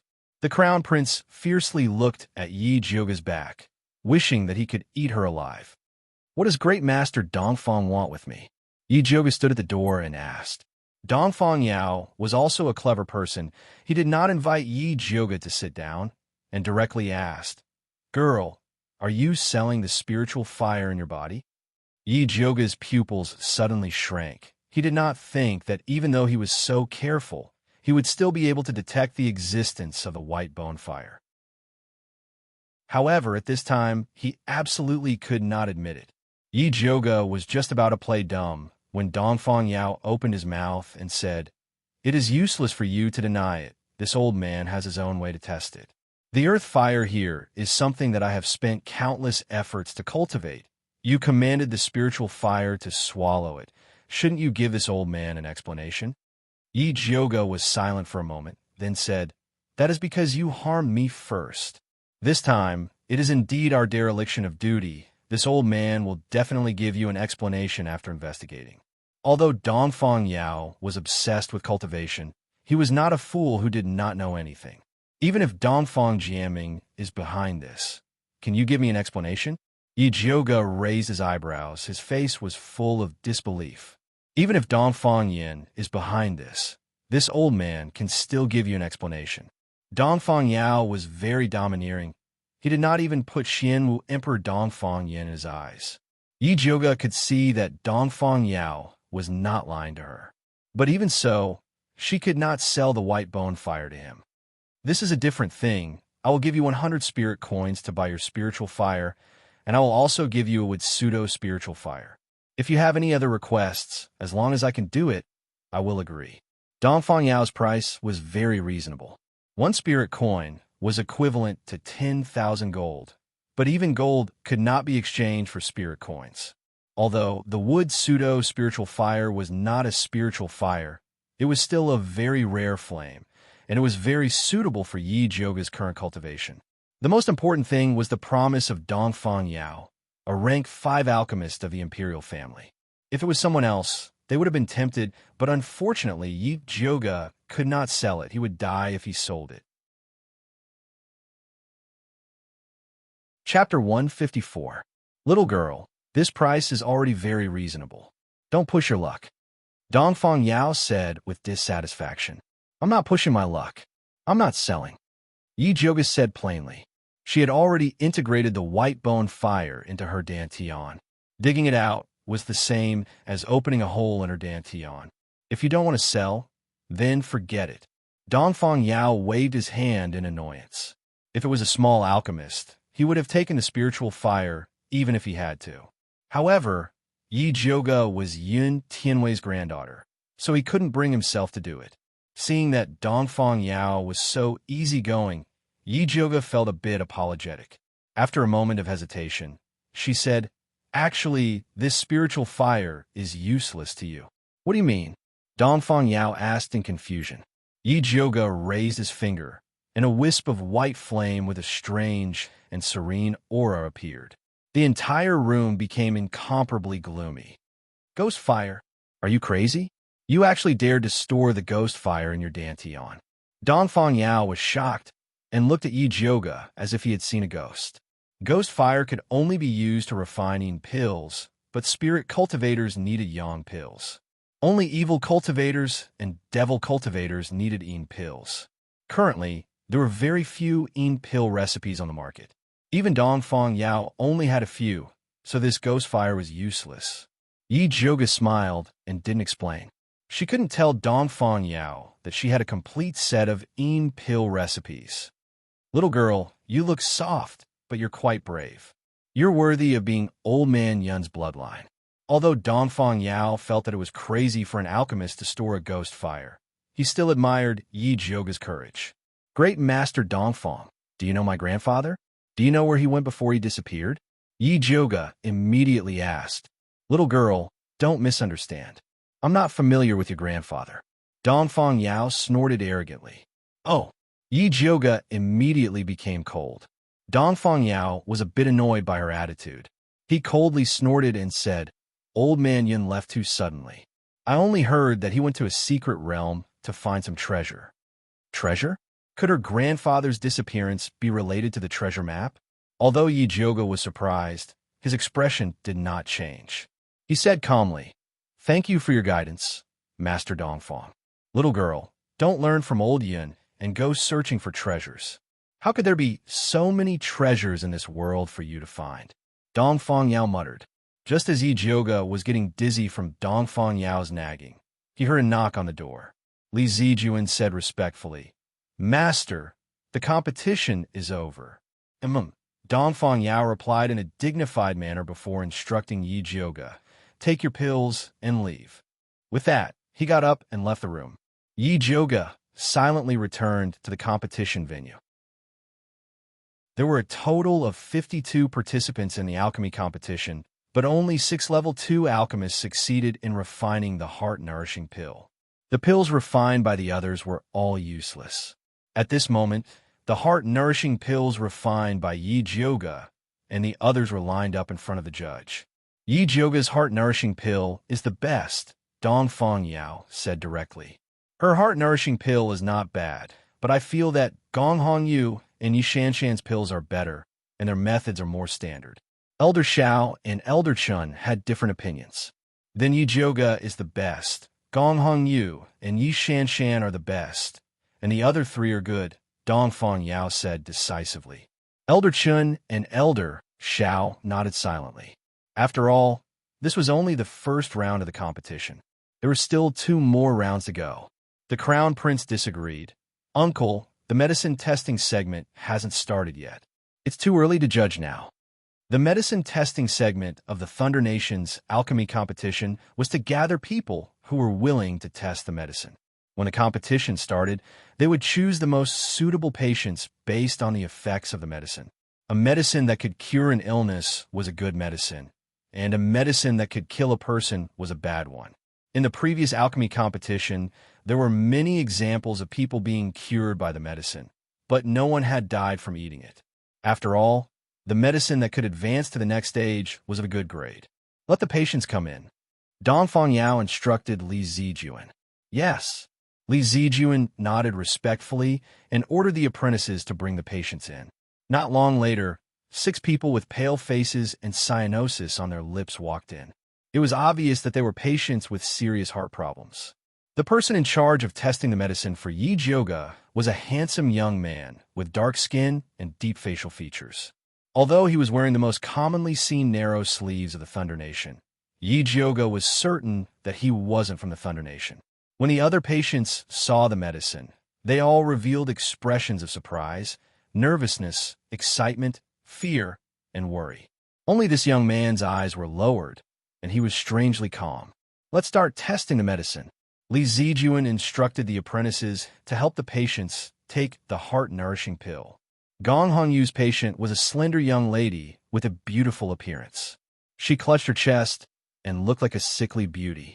After taking the heart-nourishing pill, her pale face gradually became rosy, and her slightly bent body straightened up. She seemed to be in high spirits, and her face was glowing as if she had taken the divine medicine. Heavens, my illness is completely cured. Thank you, Master, for saving my life. The lady immediately knelt on the ground and began to sob. From what I see, Gong Hongyu's medicine is the most outstanding. The Crown Prince nodded in satisfaction. Yi Jioga's eyes flashed with a trace of disdain. Although the heart-nourishing pill would have an obvious effect on the patient, this young lady's performance was a little too exaggerated. Either her illness wasn't as serious as it seemed, or she was a healthy person. With the Crown Prince's personality, it was possible that he would do such a thing in order to help Gong Hongyu win. Yi Shanshan didn't know how Yi Shanshan felt when she saw the Crown Prince helping Gong Hongyu. Yi Shanshan's patient was a skinny young man of 17 years old. His thin lips were deep purple, and he seemed to be having difficulty breathing. After taking the heart-nourishing pill, his breathing immediately became smoother. The purple on his lips faded and was replaced by a faint pink. He seemed to be much more energetic. He solemnly kowtowed 3 times to Yi Shanshan, thanking her for saving his life. The other patient's conditions also improved after taking the heart-nourishing pill. However, compared to Gong Hongyu's medicine, they were far inferior. Finally, only the young patient, Yi Jioga, was left. Eat it. The apprentice who helped the young man get the medicine was the one who gave the medicine to Yi Jioga. The young man fixed his eyes on the pill. His slightly dark, handsome face revealed a determined expression. He took it and swallowed it. Because Yi Jioga's medicine was rated the best, everyone wanted to see the effect of her medicine. After taking the heart-nourishing pill, the young man's pale face gradually became rosy. His purple lips also returned to normal. Although it wasn't as exaggerated as Gong Hongyu's, the effect was not bad. At this point, the medicine testing segment was over. The Crown Prince was just about to suggest changing Gong Hongyu's medicine to the best when there was a sudden commotion among the people testing the medicine. The young man who took Yi Jioga's medicine staggered and rushed out. His expression was ferocious and painful. He opened his mouth as if he wanted to say something, but he suddenly spat out a mouthful of bright red blood and fell heavily to the ground. Chapter 155. What's going on? Everyone was shocked. Yi Jioga immediately rushed forward to check the young man's pulse and discovered that his heart meridians were all broken. It was a miracle that he didn't die. She took out the thunder fire needle and sealed his broken heart meridians. She then raised her head and shouted at Li Zijuan, "Prepare a quiet room for me. I want to treat him." Oh, Li Zijuan was about to instruct the apprentices to prepare a room when he was stopped by Gong Hongyu. She pointed at Yi Jioga and shouted, "Yi Jioga, you actually refined a poisonous pill to harm people. You're simply heartless and heartless." After saying that, she turned to look at the judges and said, "I strongly request that the alchemy competition disqualify her." "I agree." The Crown Prince immediately nodded. "Agree your grandpa." Yi Jioga raised his head and said angrily, Saving people is more important. Is this the time to talk about this? He was poisoned to death by you, and you still have the face to talk about saving people. Gong Hongyu coldly snorted and said to Dongfang Yao, Grandmaster, Yi Juga is vicious and merciless. You must not tolerate her. Dongfang Yao picked up Yi Jioga's remaining heart-nourishing pill and sniffed it. He frowned and said, There's no problem with these pills. Grandmaster, Yi Jioga's tester died in front of you. How can you say that there's no problem? Gong Hongyu agitatedly said. Gong Hongyu, you keep saying that there's a problem with my pills. Did you do something? Yi Jioga saw that he couldn't save people if he didn't clear the pill. He simply stood up and pointed at the tall and thin apprentice and said, He put the heart-devouring flower in my ingredients. You must have instructed him. What heart-devouring flower? I never sent it. The tall and thin apprentice hurriedly shook his head in denial. If you didn't send these heart-devouring flowers, then did I bring them in myself? Yi Jioga took out a heart-devouring flower from his pocket and sneered. Li Zijuan took the ingredients from Yi Jioga's hands and carefully looked at them before handing them to Dongfang Yao. It seems to be heart-devouring flower. Dongfang Yao glanced at it and knew it was heart-devouring flower. Because this flower was too similar to the heart-nourishing flower, he specially told the apprentices to choose carefully. He didn't expect that someone would deliberately put a large amount in. Dongfang Yao knew very well who was behind this. He had wanted to warn the crown prince after this round of competition was over, but he couldn't help it now. The crown prince didn't know that his uncle was already dissatisfied with him. He said with justice, I don't know anything about the heart-devouring flower. I only know that your medicine tester died after eating your pill. This is your responsibility. Unfortunately, my medicinal tester is still alive. I fear I will have to disappoint your highness, Yi Jioga said coldly. Although the medicine tester was no different from being dead, she had to save him because of the crown prince's words. Dongfang Yao calmly stepped forward to take the pulse of the youth. He then took out a bottle of third-stage heart-nourishing pills and said to Yi Jioga, Let him take this. Yi Jioga took it without hesitation and poured it all into the young man's mouth. The young man's deathly pale face finally regained some color. Imperial uncle, he is just a tester. You actually gave him such a good pill. Isn't it too wasteful? The crown prince was furious. A third-stage heart-nourishing pill was something that couldn't be bought with money. To actually give it to a dying alchemist, the imperial uncle was really muddle-headed. Because the young man's condition was the most serious, his heart meridian was already extremely weak. He could die at any moment, so the imperial uncle specially gave it to Yi Jioga. He didn't think that the imperial uncle would help Yi Jioga like this. Shut up. Dongfang Yao raised his head and fiercely said to the crown prince, Before you came, everything was normal. Now that you've interfered, there are problems everywhere. I can't tolerate a big Buddha like you here. You should go back to Shangjing. Imperial uncle, what do you mean? The crown prince was so shocked that his voice trembled. That's right, great master Dongfang. It was clearly Yi Jioga who made the wrong pill and caused the death. How can you blame the crown prince? Gong Hongyu was also dissatisfied. She wanted to help the crown prince, but she didn't think that Dongfang Yao was preparing to deal with her. Gong Hongyu, you are disqualified. Dongfang Yao's eyes were very cold. Why? Gong Hongyu screamed. Because you cheated. Dongfang Yao wasn't blind. He could naturally see that Gong Hongyu's tester was not a patient. If it was any other time, he would turn a blind eye. After all, Gong Hongyu's pills were quite good. But since she was so arrogant, she couldn't blame him for not giving face to the Gong family. Gong Hongyu was so angry that she trembled, but she didn't dare to contradict the angry Dongfang Yao. She fiercely glared at Yi Jioga, then ran out in tears. Elder Chun and Elder Shao looked at each other, not daring to make sound. The other alchemists also maintained their silence. The test is over. Let the evaluation begin. Dongfang Yao once again ordered. Although Yi Jioga's tester did not die, her evaluation still became the lowest. The other 3 second-stage alchemists were still good, so the best result was Yi Shanshan. Yi Jioga didn't care about this result. He only asked Li Zijuan to help send the tester to his Flying Frost Pavilion. Li Zijuan did, as Dongfang Yao said. In the rising heaven pavilion, the crown prince's face was as ugly as a dark cloud.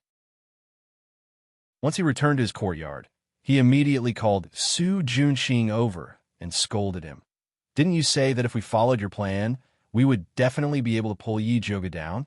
How come she not only won the competition, but also caused me to be despised by Imperial Uncle? When he thought that his Imperial Uncle would tell this matter to his Imperial father, his entire body froze from the top of his head to the bottom of his feet. Your Highness, please calm down. I didn't expect things to turn out this way. Su Junxing had set up layers of traps to push Yi Zhuge and one Xiang into the land of 10,000 calamity. He didn't expect that Yi Zhuge not only didn't fall for his trap, but also hit the crown prince. I don't care what method you use, I will kill Yi Zhuge, the crown prince said angrily. Don't worry, crown prince. Even if Yi Zhuge wins the pill refining competition, she won't be able to escape from our palms. Su Junxing said confidently. You say that every time, but when can you do it well? I really don't know why Imperial Mother sent you here. You're simply trash. The crown prince roared at Su Junxing.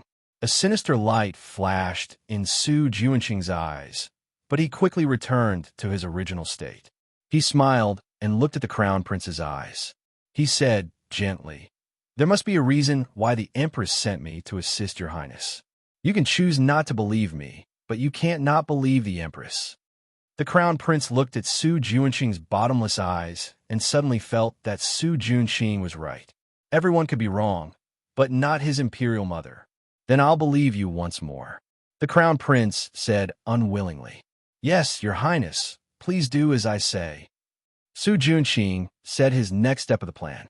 The crown prince was shocked after hearing it. Chapter 156. Are you crazy? That's someone from the Gong family. The crown prince looked at Su Junxing in disbelief. Your Highness, this subordinate knows that you want to rope in the Gong clan, but Gong Hongyu is definitely not a good choice, because the person she likes is Dongfang Quebec. No matter how well you treat her, it's useless. Su Junxing said slowly. The crown prince immediately thought of how Gong Hongyu had complained about him being useless after being disqualified by Dongfang Yao. The more he thought about it, the angrier he got. He couldn't help but clench his fists and said fiercely, You're right. A stupid woman isn't worth roping in. It's better to use her for something more useful. Your Highness is wise. Su Junxing's lips curled up and he left. When he returned to his room and opened the door, he smelled a faint fishy smell. Junior brother, I heard that you were scolded badly today. Lu Yunfei's sweet voice sounded from Su Junxing's bed. Then, a fair and tender lotus root-like arm lifted the green bed curtain, revealing a delicate face and fair and smooth shoulders. Senior sister is indeed powerful. Nothing can hide from your eyes.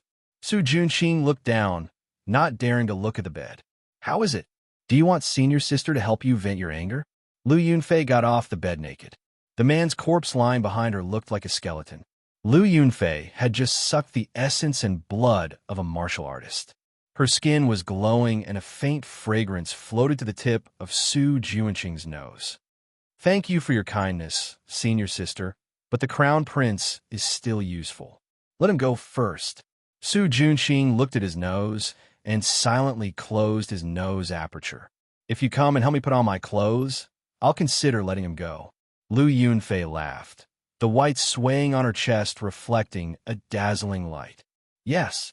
Su Junxing calmed down again and picked up the pink dew on the ground to help Lu Yunfei put it on. The whole process was very calm. I couldn't tell that little junior brother is a good person. Lu Yunfei put on her clothes and pinched Su Junxing's chest. Tell me, why did you call me here? Senior sister, the crown prince has already agreed to the next step of our plan. Tonight is the highlight of the show, so I hope that senior sister can personally cooperate with us to prevent things from changing. Su Junxing specially brought a man with a high cultivation as a sacrifice and called Lu Yunfei back, hoping that she would personally deal with Yi Zhuge. Don't worry, since I've taken your benefits, I'll naturally do my best to help you. Lu Yunfei frivolously patted Su Juanqing's face and smiled very charmingly. For the past few days, she had been playing with the shadow assassin, Yi Yu. Originally, he wanted to push him down tonight and reap the fruits of victory. However, the sacrificial offering just now was still to her liking. She was very full now, so she decided to pick the night feather later. Thank you, senior sister. Su Junqing had a grateful expression, but in his heart, he was very dissatisfied. This wasn't his mission alone, but Lu Yunfei looked like she was here to help. However, no matter how dissatisfied he was, he did not dare to make sound. If he failed this mission, Lu Yunfei would at most be confined and punished by the elder ancestor, but he would not be able to escape death. All right, I'll go meet that prey now. Lu Yunfei stuck out her pink tongue and licked her lips, muttering to herself, although that woman's temper is a bit bad, her skin is not bad. With that, her figure disappeared like a ghost. Su Junqing silently destroyed the dried corpse on the bed and tidied up the messy room. Then, he opened the window and looked towards the west direction of the Flying Frost sect, laughing coldly in his heart. Yi Jioga, tonight will be the day of your death. At this moment, Yi Jioga was in the backyard of the Flying Frost sect, treating the youth who was testing the medicine. Although the youth had already taken the bottle of rank 3 heart nourishing pills from Dongfang Yao, his condition was still very bad. His broken heart meridian was in a mess, his blood was flowing in the opposite direction, and he was in danger of dying at any moment. If she wanted to save him, she had to use external force to smooth out his heart meridian, allowing his blood to circulate normally. If Yijioga did not advance, she was afraid that she would be helpless. She pinched her fingers and inserted the thunder fire needle into the youth's body, and began to use all her strength to repair his heart meridian. Ever since Yi Jioga's cultivation advanced, not only did the spiritual power in her body double, her control over the lightning fire needle also became more sensitive. Under her control, the purplish-red lightning fire needle turned into a stream of light, repairing the youth's heart meridian one by one. Time flew. When she finished repairing the last one, her entire body was about to collapse. But fortunately, the heart meridian was repaired perfectly. After the youth's blood returned to the right path, his breathing became incomparably stable, and his tightly knitted brows also relaxed. Yi Jioga estimated that he would probably need another 4 hours before he would wake up, so she left the room. Yi Rui was anxiously waiting outside. Upon seeing her, she immediately asked, "Big sister, just what happened? Who is that man?" After she lost the first round of the competition, she was cleared out, so she did not know what happened afterwards. Just now, when she saw Yi Jioga bringing a dying man back, she was really scared to death. "He is my medicine tester today." Yi Jioga told her what happened in the competition. After Yi Rui heard that Gong Hongyu was disqualified and the crown prince was chased back to the capital, she immediately jumped up in joy and shouted, "This good news must be properly celebrated. Let's celebrate then." Yi Jioga saw that the crown prince and Gong Hongyu were out of luck, so she was also very happy. "Qing Hu, Qing Lu, you Dai, Hua Dai, take some money to the small kitchen and have them make a few more dishes. Tonight, we'll have a big meal." Yi Rui excitedly said. "Yes, Qing Hu, Qing Lu, and Yu Dai all responded. "Where's Hua Dai?" Yi Jioga glanced around and found that a little maid was missing. Hua Dai heard that there is a pastry shop in Alchemy City that makes very authentic hawthorn cakes, so she wanted to buy them for Big Miss to try. Looking at the time, they should be back soon. Yu Dai quickly said. Yi Jioga couldn't help but frown and said, "These days are not peaceful. Don't go out too much in the future."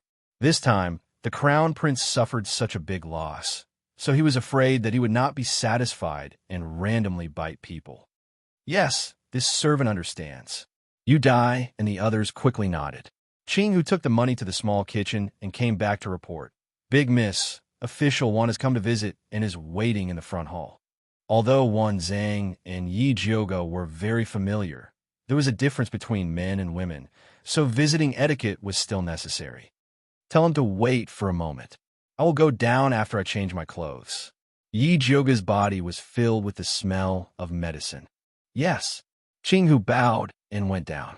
Yi Jioga changed his clothes and came to the front hall to see Wan Xiang sitting on a chair with a frown. Big brother Wan, is there something troubling you? Yi Jioga curiously asked. This time, I came to tell you something. Wan Xiang brought bad news to Yi Jioga. Chapter 157. When Bai Songling was escorting Yi Jioga, she noticed that many spiritualists who came to participate in the alchemy competition had gone missing. There were more than a dozen of them, and Bai Songling suspected that they were captured by the Bloodlust sect. The Bloodlust sect dares to attack spiritualists so brazenly? How audacious! Yi Jioga frowned. In the past, the Bloodlust sect only dared to capture ordinary people to train. Even if they wanted to deal with spiritualists, they had to do it in secret. Now, they had captured more than a dozen spiritualists. That was insane. Songling has already reported this to the Spiritualist Alliance. They're going to send someone to investigate. Wan Xiang was also shocked by the evil cultivator's generosity. A dozen spiritualists was not a small number. They had to report it to the Spiritualist Alliance. Otherwise, the Spiritualist Alliance might even blame them for hiding the truth. Do you know who they'll send? Yi Jioga was worried that the Spiritualist Alliance would send an arrogant idiot who would drag them down. I'm not sure. Wan Xiang shook his head. His network wasn't strong enough to infiltrate the Spiritualist Alliance. But don't worry, the Thunder Nation is still our territory.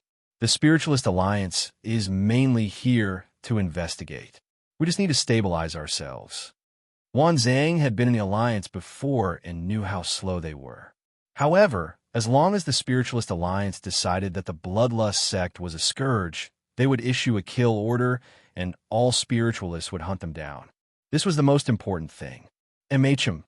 Yi Jioga was confident in Wan Xiang's judgment. This is still a secret. Don't tell anyone else in case they panic. Wan Xiang warned. Don't worry, I know the severity. All right, where's Yiyu? Why hasn't he come to find me? Yi Jioga hadn't seen Yiyu in 3 days. It was strange. Yiyu found Lu Yunfei outside the city and is looking for her. Wan Xiang said, tell him to be careful. Yi Jioga told Wan Xiang about the evil cultivator's aura last night. Don't worry, I'll keep an eye on the Crown Prince. Wan Xiang didn't dare to relax. There's no need to keep an eye on him. The Crown Prince is preparing to scram back to Shanjing. Yi Jioga told him about the competition again. Wan Xiang was shocked, but he quickly smiled. I believe that once this news spreads, it will be very difficult to keep the position of the Crown Prince. No one knew better than him how much importance the Emperor placed on this alchemy competition. Not only did the Crown Prince not do his job properly, but he also abused his power to disrupt the competition and made a mess. If the Emperor knew about this, he would definitely be furious. Originally, after the news of Dongfang K's recovery had spread, the ministers had always wanted to change the position of the Crown Prince. Now that the Crown Prince had handed himself over, it was really frighteningly stupid. Logically speaking, the Crown Prince shouldn't be so stupid. Based on Yi Jioga's understanding of the Crown Prince, no matter how much he hated him, he wouldn't joke about the competition. The Crown Prince's recent actions are indeed somewhat abnormal. Wan Xiang thought for a moment, then said hesitantly, could he have also fallen for Su Juanqing's bewitching spell? It's possible that it's really a dog-biting dog, a mouthful of fur, Yi Jioga said with schadenfreude. Su Juanqing never does useless things. You must not let your guard down. Look after the people around you, in case they are used by him. Although Wan Xiang had never met Su Juanqing face to face, he knew that his bewitching spell was very powerful. When Yi Jioga heard this, his heart jumped, and he hurriedly called Yu Dai in. Is Hua Dai back yet? Not yet. Yu Dai also had an anxious expression. Hua Dai had left early in the morning. No matter how slow she was, she should have returned by now. Big brother Wan, I have a personal servant girl who went out this morning and hasn't returned yet. Can I trouble you to help me look for her? Yi Jioga had a very bad feeling. Okay, I'll send someone to look for her now. Wan Zhang immediately ordered his subordinates to investigate the pastry shop where Hua Dai had bought hawthorn cakes from. Unfortunately, Wan Zhang's subordinates had led the soldiers to the street where the pastry shop was located, but no one had seen Hua Dai. It was very obvious that this little servant girl had gone missing. When Yu Dai heard this news, she immediately burst into tears. She kept muttering that it would have been better if she had stopped Hua Dai from going out. Qing Hu and Qing Lu were also very anxious. Yi Rui's mood was even worse. Her hands were clenched so tightly that they were about to become two fried dough twists. Hua Dai's disappearance made her recall the days in the Black Cellar. The girls who were tortured and killed by the heretic cultivator were all of the same age as Hua Dai. Yi Jioga was the calmest out of all of them. As she comforted Yi Rui's emotions, she ordered Wan Zhang to continue his search. If she's alive, I want to see her. If she's dead, I want to see her corpse. I don't believe that she would disappear in Alchemy City all by herself, Yi Jioga said fiercely. Don't worry, I will definitely get to the bottom of this. Wan Zhang nodded. In the dead of night, the alchemy tower was completely silent. A cold breeze blew past, scattering frost on the floor. Yi Jioga was not in the mood to cultivate. She laid on the bed, tossing and turning, unable to sleep. The news of Hua Dai's disappearance was like a stone pressing on her chest. She had always been searching for the heretic cultivator, but in the end, the heretic cultivator took away her personal servant. To her, this was simply a provocation. At this moment, a strange aura floated in from the window. Yi Jioga opened her eyes and silently sat up. She opened her spiritual eye to look outside the window. She saw a faint purple light coming in from the window. It was a purple scorpion the size of a fist. It was swaggering around the room. Yi Jioga lifted the curtains to take a closer look. She discovered that there was a small golden earring tied to the scorpion's body. It even had the word flower written on it. She immediately knew that this purple scorpion was related to Hua Dai's disappearance. The purple scorpion felt Yi Jioga's gaze. It suddenly raised its tail and shot a faint purple poison needle towards Yi Jioga. Yi Jioga raised her hand to deflect the poison needle. A purple light shrouded the purple scorpion. The purple scorpion saw that the situation was not good. It immediately turned and ran. Its speed was as fast as lightning. Yi Jioga did not have time to think and subconsciously chased after it. After the purple scorpion left the alchemy tower, it made a few turns before arriving at a rocky hill in the outskirts. Then its figure flashed, and it entered the tallest pile of rocks. Yi Jioga stopped in her tracks. She activated her spiritual energy and shot a purple lightning at the pile of rocks. With a boom, the pile of rocks flew in all directions. It revealed a black hole in the ground. The night wind blew past. A thick smell of blood floated in from the hole. Yi Jioga's heart immediately jumped to her throat. She walked step by step to the hole. The white bone flame appeared from her fingers and lit up the hole. She looked carefully. Her eyes instantly widened, and she could not help but suck in a breath of cold air.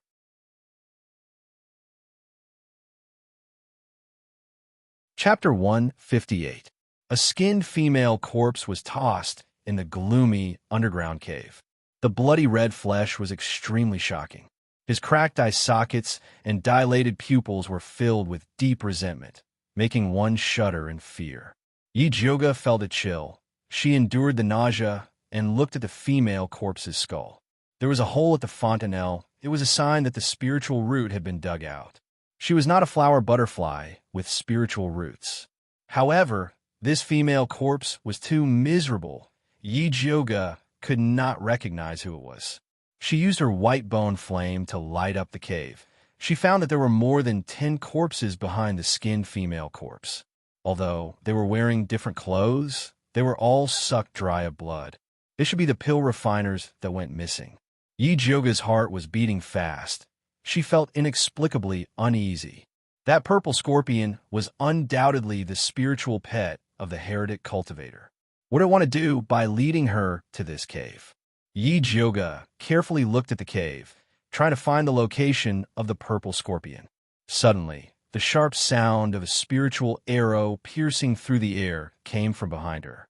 She immediately turned and formed a seal. The spiritual energy in her body surged, forming a purple barrier, blocking the green spiritual arrow. The green spiritual arrow turned into spiritual energy and disappeared in the air. In the next second, a light green figure landed in front of her. The person was handsome, slender, and had a green 7-leaf clover on his chest, representing his identity in Alchemy City. It was Dongfang Yao's head disciple, Li Zijuan. Li Zijuan, why did you sneak attack me? Yi Jiuge asked unkindly. I thought you were a heretic cultivator. Li Zijuan's gaze fell on the cave behind Yi Jiuge. His expression changed. He said in disbelief, You killed these people? Of course not. Yi Jiuge immediately denied. She was about to explain, but there was a commotion from afar. A group of soldiers holding torches quickly approached them. The one in front was wearing a golden embroidered 5-clawed dragon. It was the crown prince, Dongfang Jiaming. Beside him was Yi Shanshan, but there was no trace of Su Junqing. When the crown prince reached the pile of rocks, he immediately ordered the soldiers to surround Yi Jiuge. It was as if he was going to capture a large beast. Crown Prince, what is the meaning of this? When Yi Jiuge saw the Crown Prince's formation, he realized that this was a trap set up by him. Otherwise, it would not have been so coincidental. Yi Jiuge, I want to ask you what you mean. The Crown Prince looked at the hole behind Yi Jiuge. The blazing torch illuminated the entire pile of rubble, and the situation at the entrance of the underground cave was also clear at a glance. When Yi Shanshan saw the female corpse in the hole, she immediately covered her mouth and widened her eyes. She was so scared that her face turned pale. Third Miss Gong, the Crown Prince cried out before viciously looking at Yi Jiuge and saying, You deranged woman, you actually dared to act so viciously against Third Miss Gong. How do you know that this female corpse is Third Miss Gong? Yi Jiuge raised his eyebrows. I found a letter in Third Miss Gong's room. The letter said that you used the law to restore her qualification and let her come to the pile of rocks alone. I didn't expect you to lead her to death. The Crown Prince was so distressed that he couldn't even continue to speak. I didn't send a letter to Third Miss Gong. It was because my personal maid, Hua Dai, was kidnapped. A purple scorpion with her earring led me here, which was why I found these corpses. Yi Jiuge explained. Yi Jiuge, you still dare to quibble at this point? Your maid, Hua Dai, wasn't kidnapped. She escaped on her own and came to us for help. She had long since discovered your true identity as an evil cultivator, but she didn't dare to expose it. Only when she heard that you were going to make a move against Third Miss Gong did she run out. I didn't think that we would still be one step too late.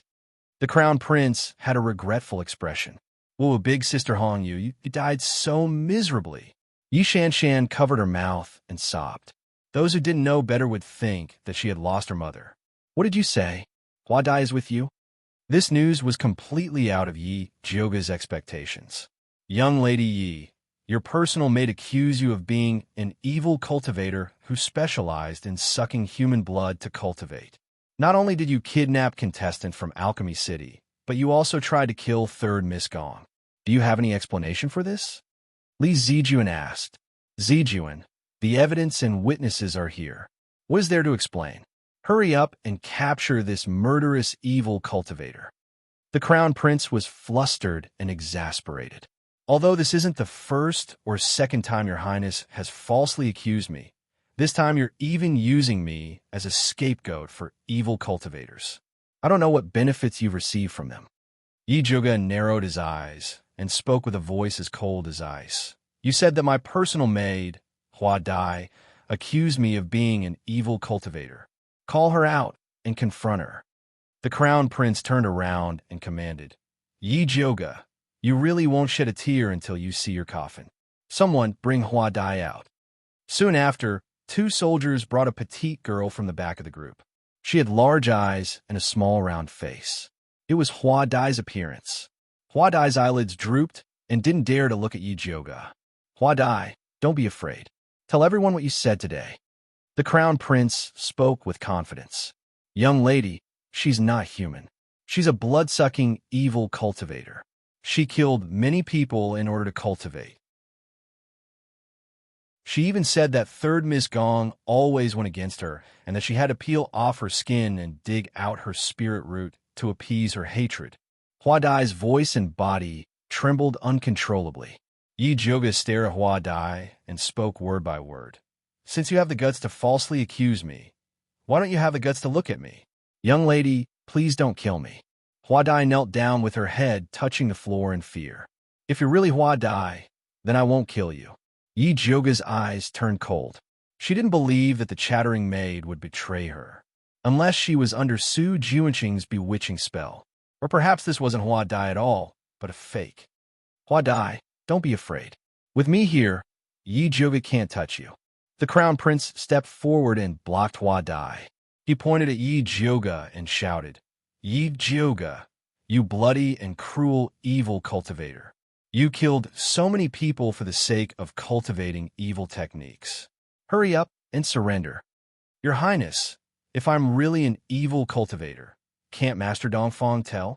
Yi Zhuge looked at Li Zijuan and said, Evil cultivators all have evil energy and can't hide it from people with higher cultivation. Master Dongfang is a spirit master. Do you think I can hide it from him? Li Zijuan obviously didn't dare to say that his master was wrong. However, the crown prince had Gong Hongyu's will and Yi Zhuge's maid as a witness. Yi Zhuge was indeed suspicious. At this moment, Yi Shanshan suddenly stood up and said firmly, Senior Li, although I can't prove that big sister is the murderer, I can prove that she's indeed cultivating evil techniques. Chapter 159. Li Zijuan probably didn't expect Yi Shanshan to testify against her sister. He was stunned for a moment before asking, What evidence does second Miss Yi have? Senior brother Li, everyone in Shangjing knows that my big sister was seriously ill in the past. Her meridians were all broken, and she couldn't cultivate. She was ugly and dull. But some time ago, she suddenly said that she had a fortuitous encounter in the abyss. Not only did her meridians recover, but her cultivation also skyrocketed. In just 3 months, she became a level 2 spirit pill master. Even her appearance became extremely beautiful. Other than cultivating evil arts, I can't think of any other fortuitous encounter that could make her change so much. Yi Shanshan said word by word. It could be seen that she had prepared these words in her mind before saying them. It had to be said that her words were very convincing. Even Li Zijuan felt that it was very plausible. He couldn't help but frown. His gaze fell on Yi Zhuge's face. 3 years ago, because he admired Master Yun, he had met Yi Zhuge in private. At that time, Yi Zhuge was indeed ugly. She was timid and couldn't even speak clearly. But the Yi Zhuge in front of him was so beautiful, like a snow lotus blooming in the dark night. Even if she was surrounded and attacked, her limpid eyes were still so firm, revealing a proud and peerless sharpness. She was indeed a different person from before. Second sister's words are indeed reasonable. But if I really was an evil cultivator, the first person I would kill would be you. Although your blood must be unbearably stinky, it's not bad to feed it to the dogs. Yi Zhuge's beautiful eyes were as clear as water, but the light that flashed through them was extremely cold, like an abyss that made people's hearts tremble. Yi Shanshan was creeped out by Yi Zhuge's gaze and immediately hid behind the crown prince. Yi Zhuge, you still don't know how to repent. How dare you threaten Shanshan in front of me? Do you really think that you can cover the sky with one hand? The crown prince immediately stood up. I'm innocent. Why should I repent? The one who wants to cover the sky with one hand is you. Yi Zhuge sneered. You.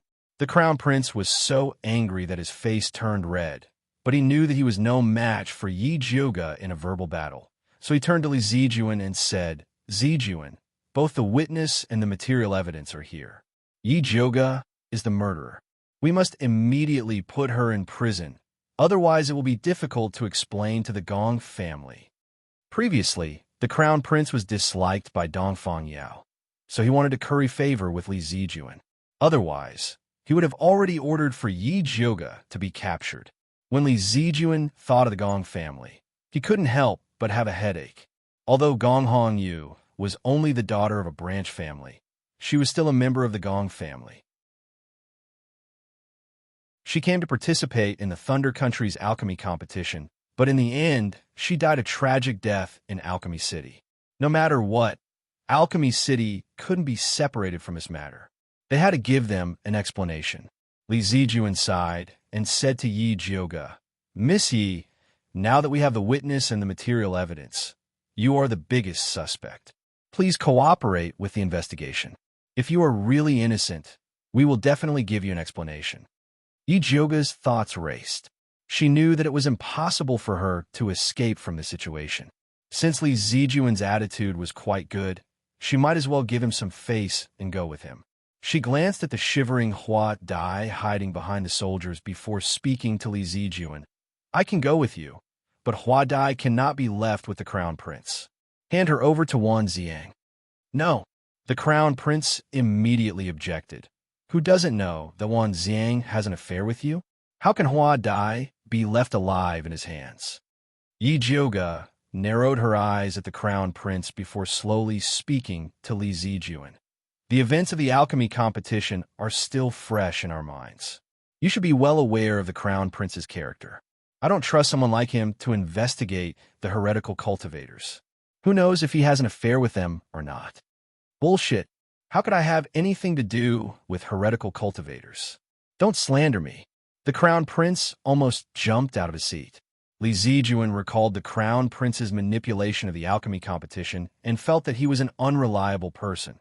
So he said, "This matter happened in Alchemy City, so I have a responsibility to thoroughly investigate this matter.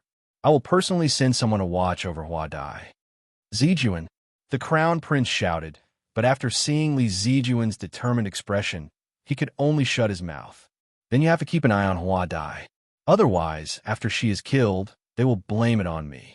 Yi Jioge glanced at the Crown Prince with a clear hint of meaning. "Of course." Li Zijuan nodded. He had his people watch over Hua Dai before speaking to Yi Jioge. "Let's go. What about the corpses?" Yi Jioge didn't move. "I will send someone to deal with them later." Li Zijuan's expression was calm.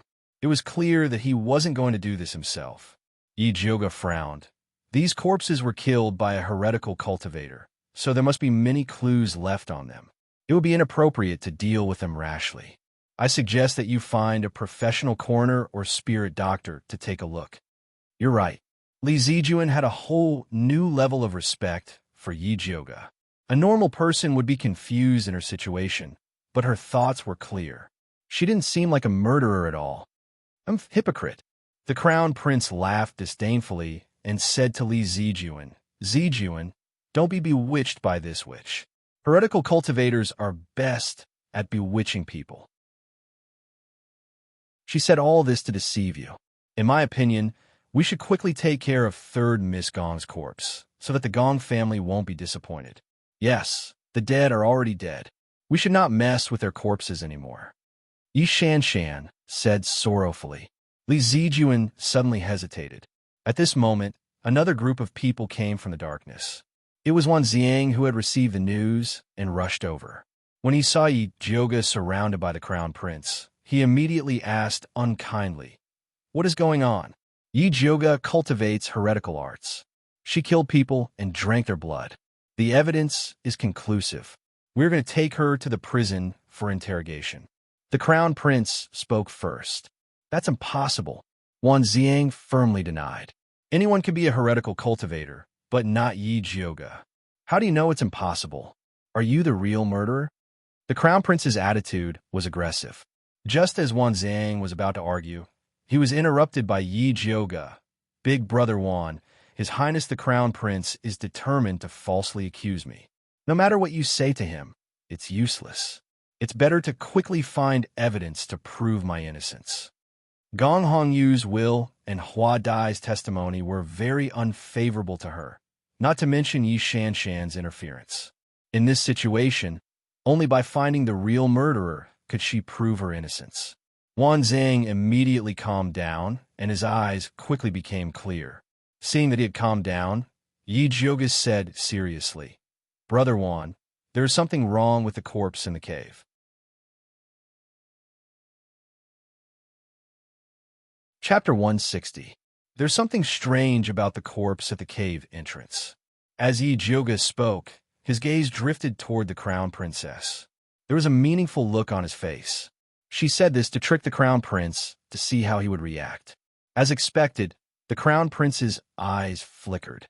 Previously, when Su Junxing told him that he wanted to use Gong Hongyu to deal with Yi Jioga, he did not know that this matter was related to the evil cultivator. To be honest, he was also scared when he saw so many corpses at the entrance of the cave. But now that he was riding a tiger, it was hard to get off. He could only brace himself to the end and kill Yi Jioga first. In any case, he wouldn't let Wan Ziang and the others off. It didn't matter even if they discovered something. The crown prince calmed himself down and said to Li Zijuan, "Zijuan, leave the corpses to Lord Wan to deal with. We should hurry up and bring Yi Jioga back in case something goes wrong again." Li Zijuan couldn't help but look at Yi Jioga. Yi Jioga calmly said, "I still have 2 things to tell Brother Wan. I'll leave after that." "No," the crown prince strongly objected. "All right." Li Zijuan nodded in agreement. "Speak." Wan Ziang walked to Yi Jioga's side. The first thing, Yi Jioga told her the reason why he appeared at the pile of rocks tonight, and used the purple scorpion to vaguely mention the butterfly's abnormality. The second thing, she hoped that Wan Ziang could send someone to protect Yi Rui and Yu Dai. The crown prince and the heretic cultivators of the bloodthirsty sect had set up this trap to drag her into it. She was afraid that the people around her would be killed. "I've already sent people to the Flying Frost Pavilion." The moment Wan Ziang found out that something had happened to Yi Jioga, he immediately sent his elite troops to protect Yi Rui and the others. "Thank you." Yi Jioga heaved a sigh of relief. He knew that Wan Ziang was reliable. Who would have thought that Wan Ziang would reveal a look of hesitation? Yi Jioga's heart immediately jumped, and he quickly asked, "What's wrong? Did something happen?" "It's not a big deal. It's just that your medicine tester has disappeared. I've sent people to look for him, but they couldn't find any trace of him." Although Wan Ziang felt that the tester was not that important, he still had to mention it. "So be it," Yi Jioga said disapprovingly. In any case, she had only saved the tester out of morality. "I don't think it's gone, but you ate it," the crown prince said maliciously. "At that time, I was wondering why you would be so kind as to use the elixir to save someone. So it was to use him for cultivation. Your Highness the Crown Prince, please be careful with your words before finding out the truth. Otherwise, it would be bad if the Emperor heard about it." Wan Ziang looked at the Crown Prince with a sharp gaze. "Wan Ziang, are you threatening me?" The Crown Prince raged. "I'm just speaking the truth." Wan Ziang had never put the Crown Prince in his eyes before, and now he wouldn't be polite to him. "Wan Ziang, how dare you insult the imperial family? Do you really think that I don't dare to punish you?" The Crown Prince's face was red with anger. He was about to order the arrest of Wan Ziang, but was stopped by Li Zijuan. "Your Highness, please calm down. The most important thing now is to investigate the case of the evil cultivator." Li Zijuan's words were meant to smooth things over, but in the Crown Prince's ears, it was as if his face was nothing. Yi Jioga coldly added, "Big Brother Wan, Senior Brother Li is right. The most important thing now is to investigate the evil cultivator. If a mad dog wants to bark, let it be." The Crown Prince's expression was frighteningly gloomy. He clenched his fists so tightly that his nails pierced into his flesh. When he sits on the throne, he will definitely make these damned fellows look good. Li Zijuan didn't notice the Crown Prince's abnormality. He helplessly said to Yi Jioga, "Miss Yi, since you've finished explaining, let's go." "Okay." Yi Jioga cooperated and left with Li Zijuan. Wan Ziang stood in place and silently watched Yi Jioga leave. He saw her slender figure surrounded by a group of soldiers. It was very eye-catching, revealing a feeling of desolation. Yi Jioga was so strong. Nothing would happen to her. Wan Ziang took a deep breath and quickly calmed his mind. He took his people to the entrance of the cave. He looked through the pile of rocks, but unfortunately, He didn't find the purple scorpion that Yi Joga mentioned. But this was also within his expectations, so he wasn't discouraged. He continued to look through the corpses in the cave. These spirit practitioners' corpses had all been dug out. But apart from Gong Hong Yu, who had been skinned, the other corpses had all their cultivation blood sucked dry. Gong Hong Yu's corpse was very fresh. The wall beside her had spots of bright red blood, as if it had been splashed not too long ago. These spots of blood were very orderly, and it seemed that the deceased didn't have any signs of struggle.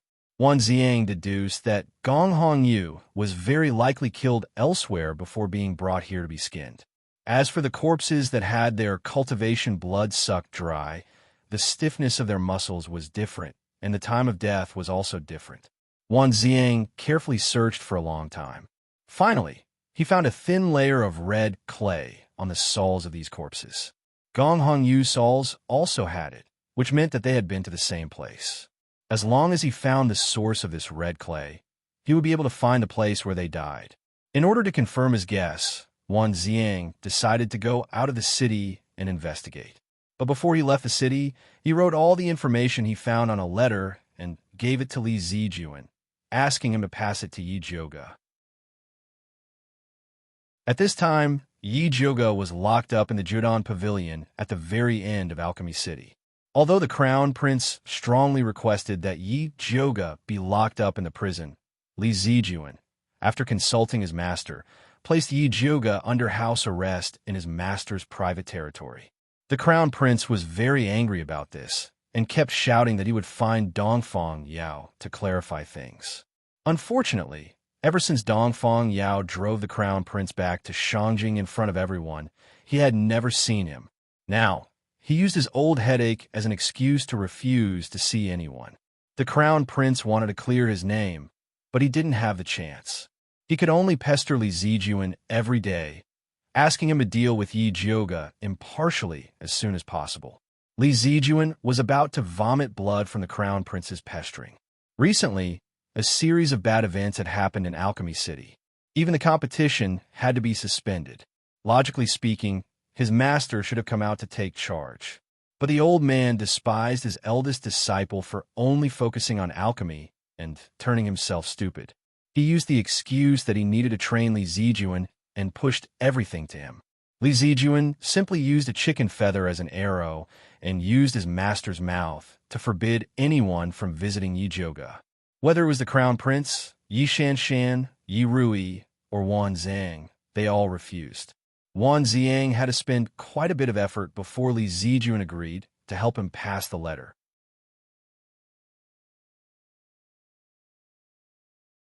Chapter 161. When Wan Ziang's letter was delivered, Yi Joga was staring at the purple mark on his hand. Zishang had been in a deep sleep ever since he ate the shape-shifting bead. He hadn't moved at all, so Yi Joga didn't know when he would appear. Without a demon snake by his side to ridicule, these days were really unbearably lonely. Yi Joga sighed, touched the smooth mark, and then began to read the letter sent by Wan Ziang. Just as Wan Ziang was about to leave the city to search for the red claim mark, a thunderous voice came from outside. "Yi Joga, get out here!" Yi Joga was shocked, and the letter in his hand fell to the ground. Judan Pavilion was Dongfang Yao's private territory, and outsiders were forbidden from entering. Even the servants who delivered food were mute. Why did such a loud voice suddenly appear?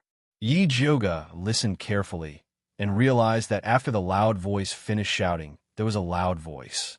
Li Zijuan's warning and the Crown Prince's sowing discord sounded at the same time. "Brother Honglei, calm down. Before we find out the truth, we can't be sure that Yi Joga is the murderer. Brother Honglei, you read 3rd Miss Gong's will. There's no one else besides Yi Joga. Yi Joga, get out here." The person's voice was even more violent, and he was getting closer and closer to Yi Joga's house. Yi Joga calmly put away Wan Ziang's letter, tidied up his appearance, and opened the door to take a look. There was a group of people standing at the end of the path.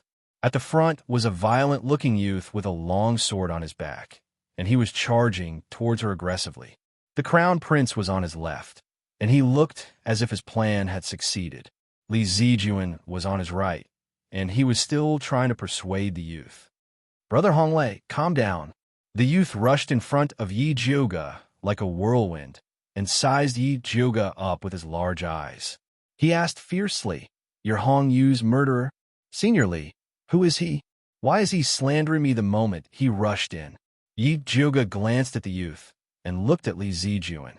"This is Gong Honglei, the emissary from the Spiritualist Alliance. He's also third Miss Gong's brother." Li Zijuan sighed and looked at Yi Jiuge with worry. Master's banner could stop the crown prince, but it couldn't stop the Alliance's emissary who wanted to avenge his sister. "Umph," Yi Jiuge snorted coldly. Her beautiful eyes flickered with a sharp light as she looked Gong Honglei up and down rudely and said disdainfully, "It seems that the emissary of the Spiritualist Alliance is only SOSO. What do you mean?" Gong Honglei's eyes widened. He looked like he was going to draw his sword at any moment. "The Alliance sent you to investigate the evil cultivator murder, but you abuse your power to punish me. Is this how the Spiritualist Alliance does things?" Yi Jiuge's voice wasn't loud, but it was filled with pressure. It made Gong Honglei speechless. Seeing that the situation was bad, the crown prince immediately jumped out and said, "Yi Jiuge, you killed someone else's little sister and still dare to say such words. You're going too far." The crown prince looked at Gong Honglei and said, "Brother Honglei, this is a crazy, evil cultivator. You'd better kill her quickly to avenge your sister." "Dongfang Jiaming, you keep saying that I killed Gong Hongyu. Did you see me kill her with your own eyes? Or did you see me suck human blood to practice evil arts?" Yi Jiuge interrupted the crown prince's words and shouted, "Don't use the suicide note to talk to that girl, Hua Dai. The suicide note can be forged and Hua Dai can be bribed. Unless you can show other evidence. Shut up. Yi Jiuge, this evidence is enough. It's useless for you to quibble. There's no one else but you." The crown prince insisted. "I haven't gone out since I came to Alchemy City from Shangjing. May I ask where I got the time to kidnap people and kill people?" Yi Jiuge was not afraid of the crown prince at all. "You don't have time, but your accomplices do. Bai Songling has been loitering outside Alchemy City. Wan Ziang has also left the city. Maybe he's preparing to escape because his plan has been exposed." A cold light flashed in the crown prince's eyes. He wanted to catch Wan Ziang and Bai Songling in one fell swoop. "According to what you're saying, pharmacist Dongfang and senior brotherly placed me here are also evil cultivators?" Yi Jiuge raised his eyebrows and looked at Gong Honglei. "The crown prince has been bewitched. Other than him, the others are evil cultivators. I advise you to find more people from the Alliance to catch them. You're twisting words and forcing logic." The crown prince raised his voice. Before Yi Jiuge could reply, Gong Honglei had already shouted, "All of you, shut up." He was dizzy from the noise. The thought of rushing in to kill Yi Jiuge to avenge his sister had inexplicably disappeared. Gong Honglei was sent by the Alliance as an emissary. Naturally, he was an incompetent person.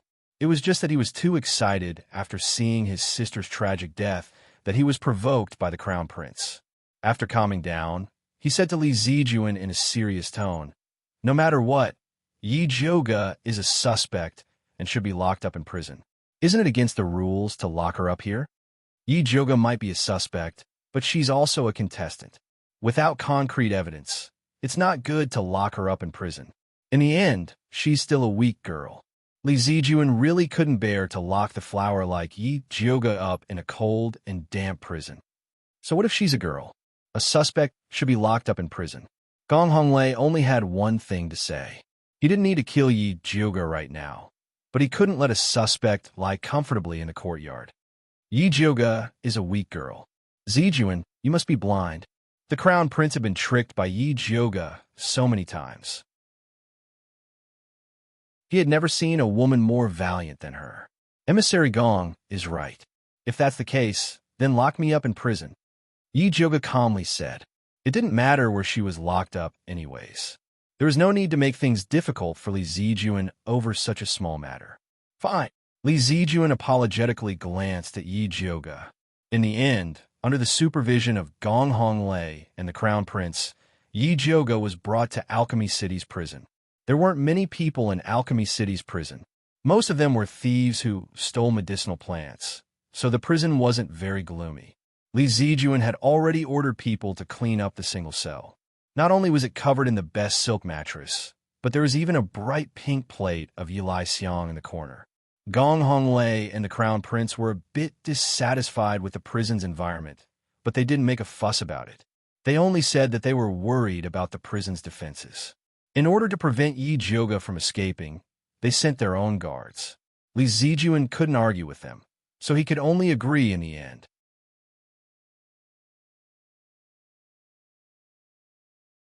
Chapter 162. In the dead of night, the prison was pitch black. Only a few oil lamps covered in dust flickered dimly on the walls. Yi Jioge was curled up in the small cell. Her eyes were tightly shut, and her long eyelashes hung down like a row of thick fans.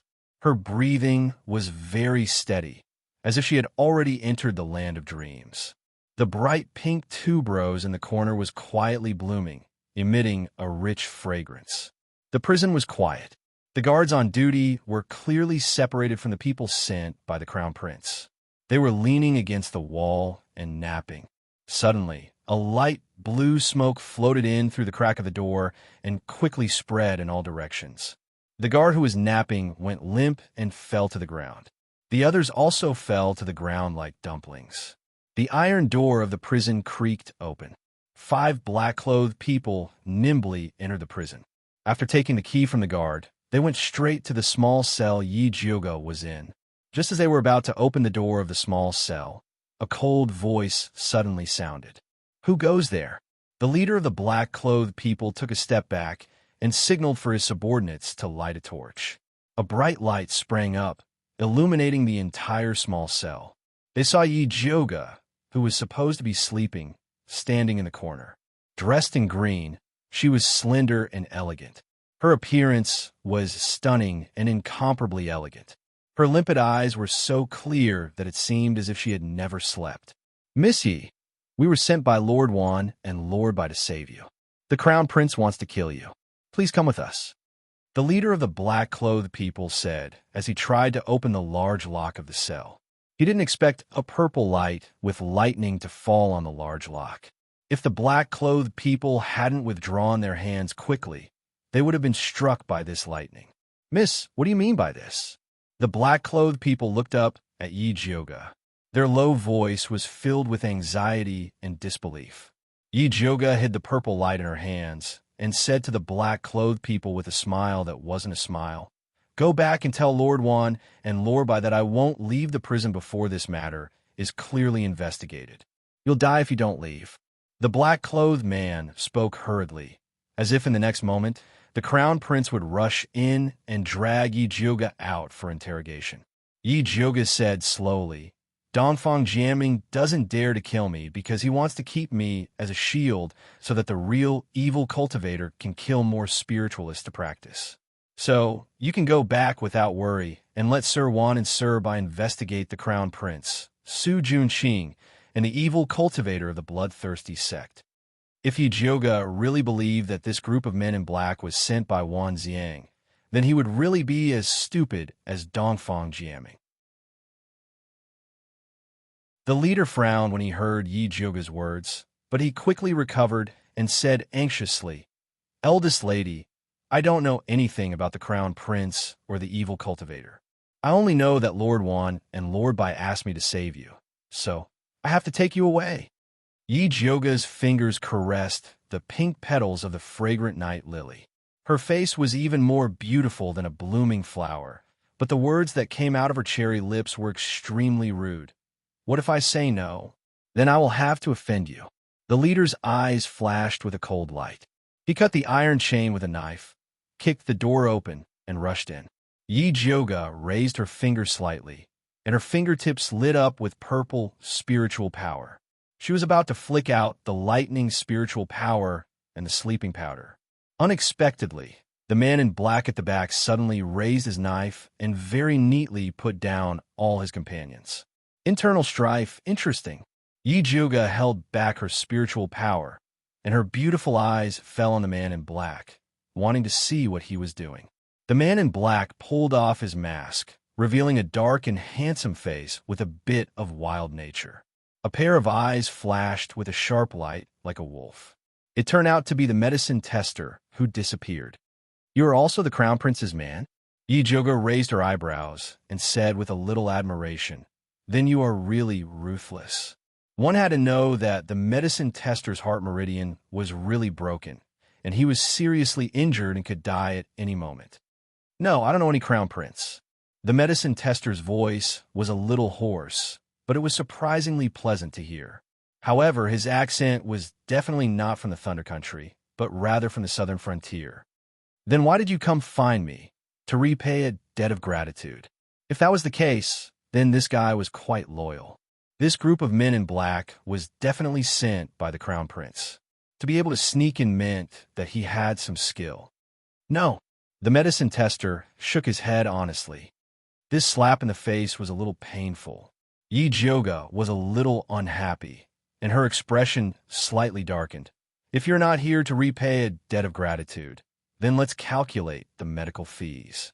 Grandmaster Dongfang's third-level heart-nourishing pill is worth 10,000 gold, and my medical fee is also 10,000 gold. Hand over the money." "I have no money." The medicine tester continued to shake his head. "Then what are you here for?" Yi Juga narrowed her eyes and looked at the medicine tester's strong body. If this guy dared to tease her, then she would make him pay with his body. "My master wants to discuss a business deal with you," the medicine tester solemnly said. "Who is your master?" Yi Juga couldn't help but raise an eyebrow. The current situation in Alchemy City was so chaotic, yet there were still people who didn't fear death and dared to come in. She really wanted to get to know them. He said that you will understand once you see this. The medicine tester raised his hand and opened his palm. With a wave of his sleeve, a blood-red, winged, poisonous earth dragon parasite with a mouth full of sharp teeth scuttled out. Its long body coiled in the medicine tester's palm, and its small eyes stared unkindly at Yi Juga. This poisonous earth dragon parasite seemed to be of a higher level than the one Yi had before. Not only was its body blood-red, but even its eyes had grown out. Although those black beady eyes were small, they were incomparably fierce. One could imagine how ferocious it was. Yi Juga couldn't think of anyone else who could raise such a ferocious insect. "I thought he was an orphan." Yi Juga's words were both a sigh and a test. "I was separated from the young master when I escaped. I have been looking for him all these years." The medicine tester paused here before continuing. "Not only did you save me, but you also helped the young master greatly. Thus, the young master wants to discuss a business deal with you." The medicine tester's attitude was very serious. In his heart, the way to repay his benefactor was to bring her to his young master to discuss a business deal. If anyone else dared to use this method to repay a favor, Yi Juga would definitely teach them a lesson. But after seeing the little mute's unsociable nature, she decided to forgive this honest medicine tester. "If you want me to go with you, that's fine. But first, you have to answer a few questions. Where did the two of you escape from? Who is chasing you? Why doesn't he speak? Also, where did he learn the art of insect refinement?" These questions had piled up in Yi Juga's heart for a long time. Now that he could say it all in one breath, it was indescribably refreshing.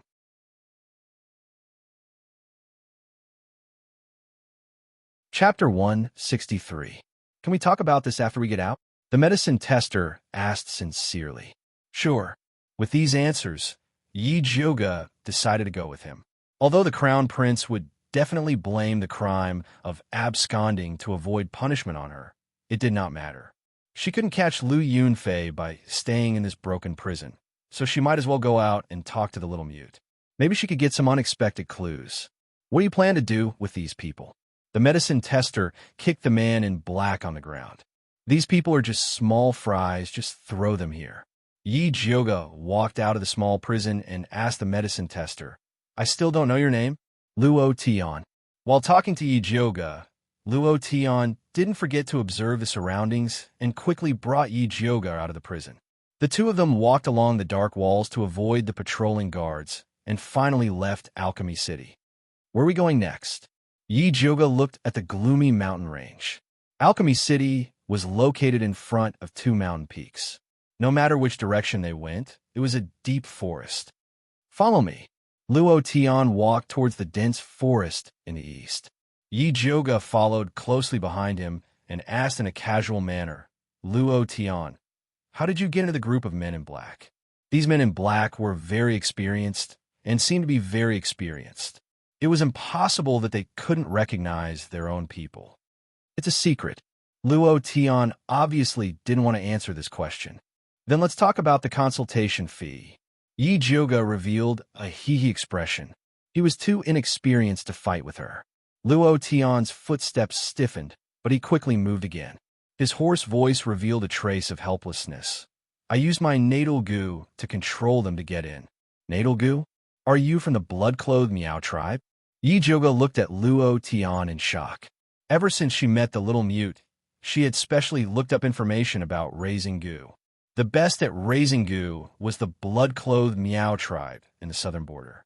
When each blood-clothed Miao tribe member was born, their parents would choose suitable goo to help them raise. They would use their blood to raise it every day. When the child grew up, they would let them refine the goo into their natal goo. The stronger the natal goo, the stronger the ability of the goo breeder. Some of the more powerful blood-clothed Miao clansmen would even collect different goo worms to raise their natal goo. The natal goo and its master shared the same life. Some natal goo with strong vitality could even strengthen the master's life. Luo Tian nodded. He went around a bush and ran deeper into the forest. Yi Joga turned around and continued to ask, Then why didn't I see your natal goo when I treated you? My vital goo exhausted all of its power to save me, so it went into hiding to recuperate. Although Luo Tian was reluctant, he still answered. After all, it was thanks to Yi Joga that his vital goo could recover. So that's how it is. No wonder you were able to survive despite having your heart meridian severed. Yi Joga didn't ask where Luo Tian's natal goo was hidden. For a goo breeder, the hiding place of the natal goo was his life gate. Asking about it was tantamount to hunting him down. Luo Tian was originally worried that Yi Joga would continue to ask. Seeing that she had given up, he was relieved. He was not an ungrateful person. He had always remembered Yi Joga's life-saving grace in his heart. However, to him now, Little Mistress was the most important. No matter what kind of grudge or love, it had to be ranked behind Little Mistress. You blood-clothed Miao clansmen should be very powerful. How could you be hunted down like this? Didn't your clansmen avenge you? Yi Joga asked curiously. One must know that the blood-clothed Miao clansmen had strange goo techniques. In addition, they had always been protective and vengeful. No one dared to provoke them. Luo Tian was silent for a long time. Then, he said in a deep voice, My clansmen are all dead. Only Little Mistress and I escaped. Yi Joga was shocked. She couldn't help but ask, Who could kill all of your clansmen? Before Luo Tian could answer, a sharp and ethereal child's voice filled with ruthlessness suddenly sounded in the dark forest. Luo Tian, don't tell her. Master. Luo Tian immediately stopped. Yi Joga, on the other hand, raised his head and looked at a pine tree that was so thick that 3 people could wrap their arms around it. Although it was pitch black there, her intuition told her that Little Mute was there. Sure enough, in the next moment, a thin and small black figure floated down from the top of the tree like a falling leaf. It landed in front of Yi Joga. Blue cotton clothes, dirty sleeves, messy hair, pale little face, big black eyes, and as usual, terrifying as ever. So you can speak. Then why did you pretend to be mute? Even if he wanted to hide his identity, he didn't have to choose such a difficult method. Because humans are too stupid. A proud child's voice sounded.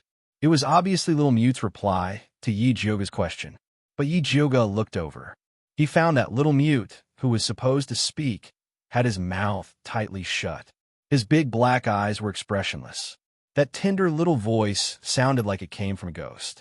To be honest, in this dark forest filled with shadows of trees, this scene was indescribably strange. Those who were timid would die. Little Master's throat can't make sounds. He can only speak through his natal goo. Luo Tian explained. You should feel honored to be able to hear my voice. Such an arrogant voice, coupled with Little Mute's expressionless face, was indescribably strange. Sure enough, Little Mute was right not to speak. Yi Zhuge couldn't help but complain. Little Master, this is not the place to talk. Why don't we change places? Luo Tian sincerely suggested. Although they didn't speak loudly, the forest was too quiet. If someone was eavesdropping, it would be hard for them to find out. Okay, follow me. Little Mute turned around and leaped a few times. He brought Yi Zhuge to a remote small cave. There were burnt ashes and leftover beast bones in the depths of the cave.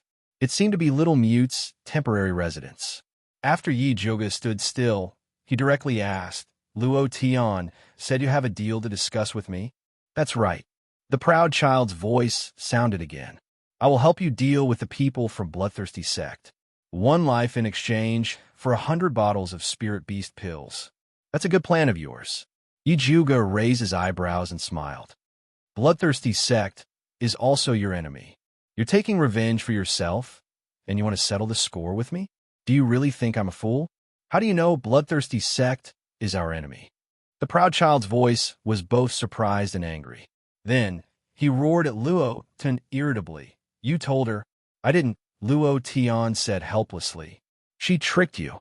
That's right, Yi Zhuge was tricking him.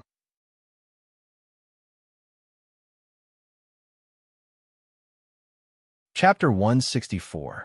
You dare lie to me? Little Mute was still expressionless, but his arrogant voice was about to explode. I didn't lie to you. Strictly speaking, you're the one who lied to me. Yi Zhuge looked at Little Mute with an accusatory gaze and said without any trace of politeness, I provided you with a place to eat and work.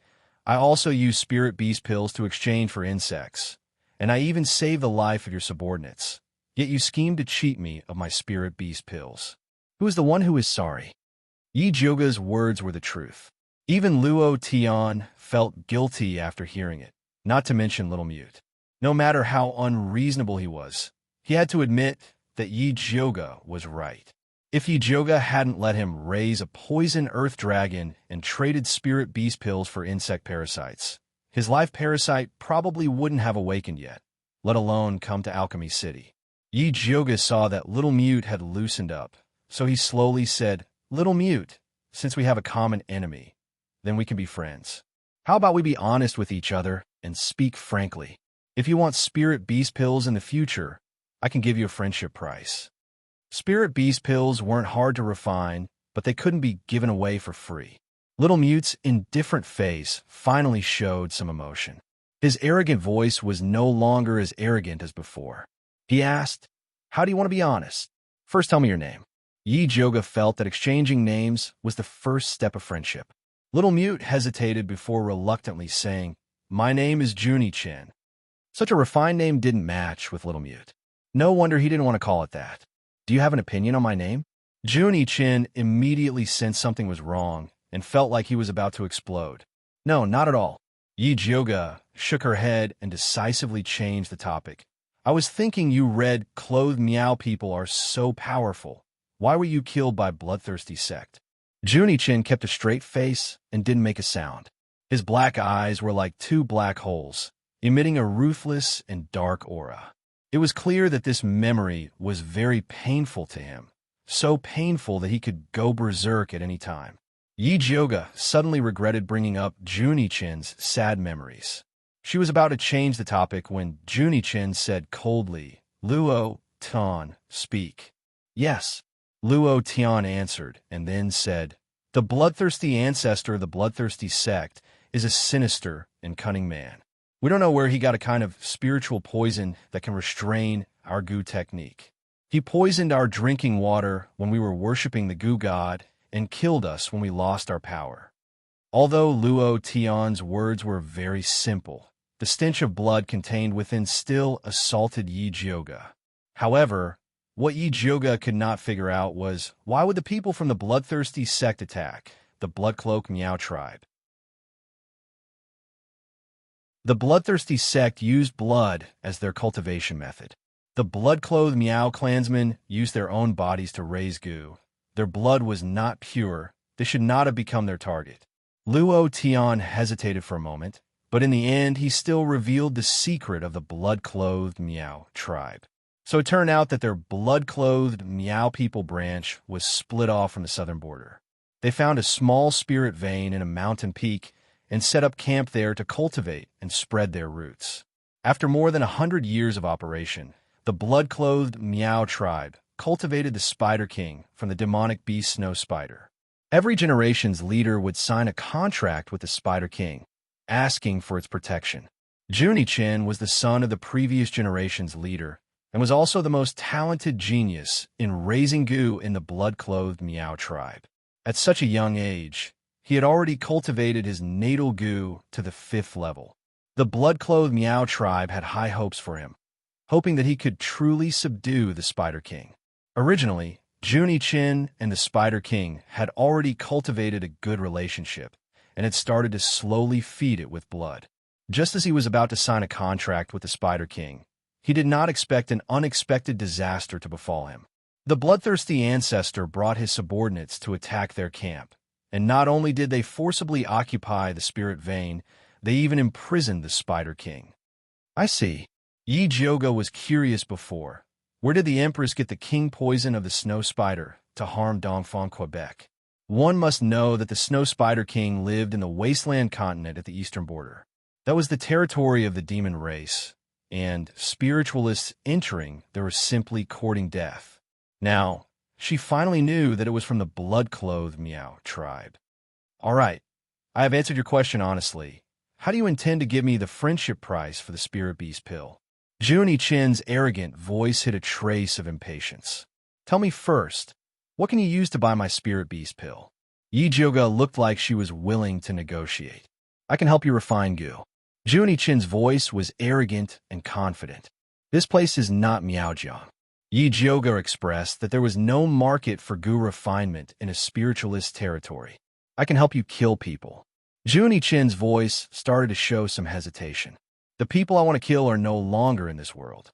Yi Jyoga expressed that he had a hand and a knife. He did not need anyone else. What do you want? The little tsundere finally exploded. I just want to ask, what can you use to buy my Spirit Beast pill? Yi Jyoga spread his hands, looking innocent. Just as Juni-chen was about to pounce on Yi Jyoga and bite her to death, Luo Tian spoke.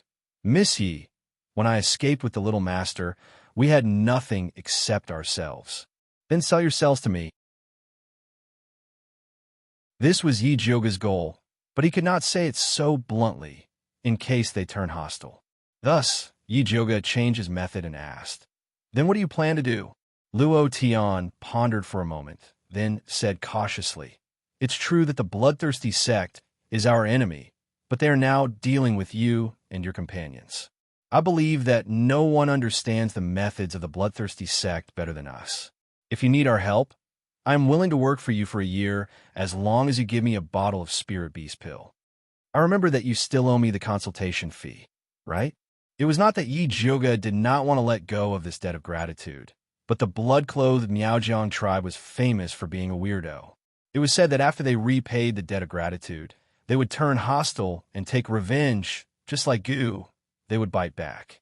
Yi Jyoga did not want to use the secret method given by Zishang to subdue Juni-chen as a big goo, so he could only make an issue of the debt of gratitude. He would let them work for a few years, and when he became stronger, it would not matter if they bite back. When Luo Tian heard the two words consultation fee, he fell silent. That's right, his life was saved by Yi Jyoga, and now asking her to use Spirit Beast pills to hire him was indeed contradictory. You saved him, so his life is yours from now on. Juni-chen was a person who was clear about his likes and dislikes, selling out his only remaining subordinate with one sentence.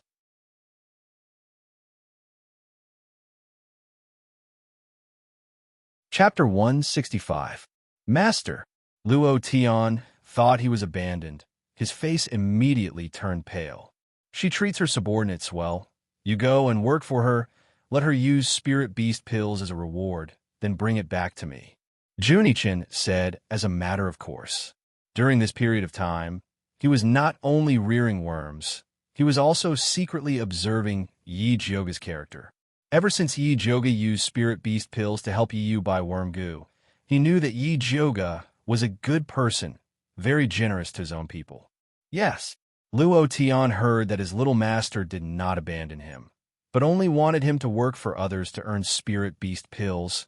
He immediately nodded. Little Tsundere, is it really good for you to send your subordinates to my place? Yi Jyoga really wanted to complain. After Junichin sold his subordinates, he continued to sell himself. As for me, a bottle of spirit beast pills to help you kill one person. This is already my bottom line. I will not work for you. He was the most orthodox bloodline of the blood, cloak Miao people. Shouldering the hopes of all the clansmen, it was impossible for him to be someone else's subordinate. I said, I don't need you to help me kill. Yi Jyoga shook his head. Junichin's big black eyes immediately flashed a ruthless light. He hated to be rejected, not to mention that Yi Jyoga rejected him again and again. Fortunately, when Junichin was about to turn hostile, Yi Jyoga added, How about this? You help me do one thing. I will give you a bottle of spirit beast pills. How about that? Junichin silently counted with his fingers. Feeling that this deal was reasonable, he nodded. All right, tell me. What do you want me to do? I haven't thought about it yet. I will give you a bottle as a deposit first. Yi Jyoga took out a bottle of spirit beast pills and threw it to Junichin. Junichin immediately took it, opened it, and smelled it. It was indeed a good medicine. Luo Tian, from now on, you are my subordinate, is that right? Yi Jyoga turned his head and asked Luo Tian. Yes, just tell me what you need, master. Luo Tian placed his right hand in front of his chest and bowed slightly. His attitude was still very serious. Yi Jyoga glanced at Junichin. Junichin was expressionless, silently counting his fingers in his heart, calculating how to eat these spirit beast pills. He did not have any objection to Luo Tian calling Yi Jyoga master. This attitude wasn't normal. Yi Jyoga thought for a moment, then asked Luo Tian, the natal goo in your body, does it have to obey Junichin? Yes, the natal goo in the young master's body is the most powerful one in the blood-clothed Miao tribe. Everyone has to listen to him. Luo Tian did not hide anything. F***CK. Yi Jyoga wanted to vomit blood. Luo Tian said that he would sell his life for him, but in the end his life was in someone else's hands. What kind of logic was this? However, what displeased her the most was the way Luo Tian addressed him. He called her master and Junichin young master. Those who didn't know better would think that Junichin was her son. Call me young miss from now on. Yi Jyoga decided to keep his distance from Junichin. All right, this was not a problem for Luo Tian. Yi Jyoga composed himself and asked another question. Why does your master care so much about spirit beast pills? In fact, she already had a guess in her heart, but she still wanted to clarify it. Because the spirit beast pill you refined has a great effect on repairing our life insect, Luo Tian replied seriously. Originally, his vital goo had already entered a state of suspended animation and could only recover by devouring other goo worms. But there was no one refining goo in Thunder Country. At that time, he thought that he was dead for sure, but who would have thought that he would meet Yi Jyoga, and even his human goo was saved by her. All right, take this bottle, treat it as this month's monthly allowance. Yi Jyoga also threw a bottle of spirit beast pills to Luo Tian. She was quite satisfied with Luo Tian's attitude. Although this lad looked like an unruly barbarian, his temper was quite good, especially when compared to Junichin. Yi Jyoga had always been a generous person. Before she rode a horse, she would first feed the horse grass. Many thanks. Luo Tian received the spirit beast pills and was about to keep them, but was stopped by Yi Jyoga. I gave you the spirit beast pills to help you recover your strength quickly, so that you can work for me, not to let you earn it for free. That's right, cast a long line to catch a big fish. Junichin expressed his approval. then ordered Luo Tian, "Eat." "Little master, you can't speak the truth so carelessly." Luo Tian felt like crying. When they broke through the encirclement, the old clan leader was right to tell little master to shut up and pretend to be mute. Seeing Yi Jioga's face darken, Luo Tian immediately made up his mind. For the little master's sake, he had to gain a foothold with Yi Jioga. In this case, he had to recover his strength quickly. Otherwise, forget about helping. He might even have to ask Yi Jioga to save him instead. Luo Tian quickly swallowed the spirit beast pills, then said to Yi Jioga, "Eldest miss, if I'm not wrong, the bloodthirsty ancestor sent his disciple to Alchemy City to kill people, not just to take the spirit roots of those martial practitioners. He must have a bigger goal." That's right, the blood fury skill he cultivates is about to level up. The blood and spirit roots of those martial practitioners are not enough for him. Junichin's voice was cold, his dark eyes incomparably cold. Blood fury skill? What the hell is that? Yi Jioga's heart skipped a beat when she heard this name, and she hurriedly asked. Junichin kept a straight face and did not answer. Luo Tian took the initiative to explain. The blood fury skill is the bloodthirsty ancestor's personal skill. Every time he levels up, he needs not only a large amount of blood, but also someone with a similar cultivation level as him to act as a primer. The last time the bloodthirsty ancestor ascended, he used the blood of their old clan leader. However, there was one thing that even the bloodthirsty ancestor hadn't thought of. The old clan leader's blood had a relationship with his successor, Junichin.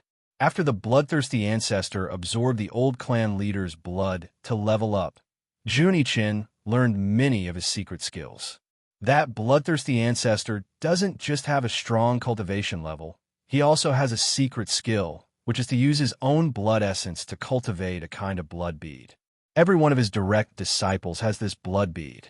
As long as they take it at a critical moment, they can borrow the bloodthirsty ancestor's cultivation level to explode with shocking potential. At the time, some of our clansmen who weren't poisoned fought against them, and they all died under this move. A pained expression flashed across Luo Tian's face. He had participated in that battle as well. That opponent had clearly looked weak, but after he had been knocked down, his cultivation level had suddenly skyrocketed, and he had even ambushed him when he wasn't paying attention. Yi Jioga's heart immediately jumped. If that was the case, then Bai Songling, Wan Xiang, and Yi were all in danger. "Come, let's go find Wan Xiang and the others first," Yi Jioga said without hesitation. They knew too little about the bloodthirsty sect, and their previous preparations were far from enough. They had to revise their plans.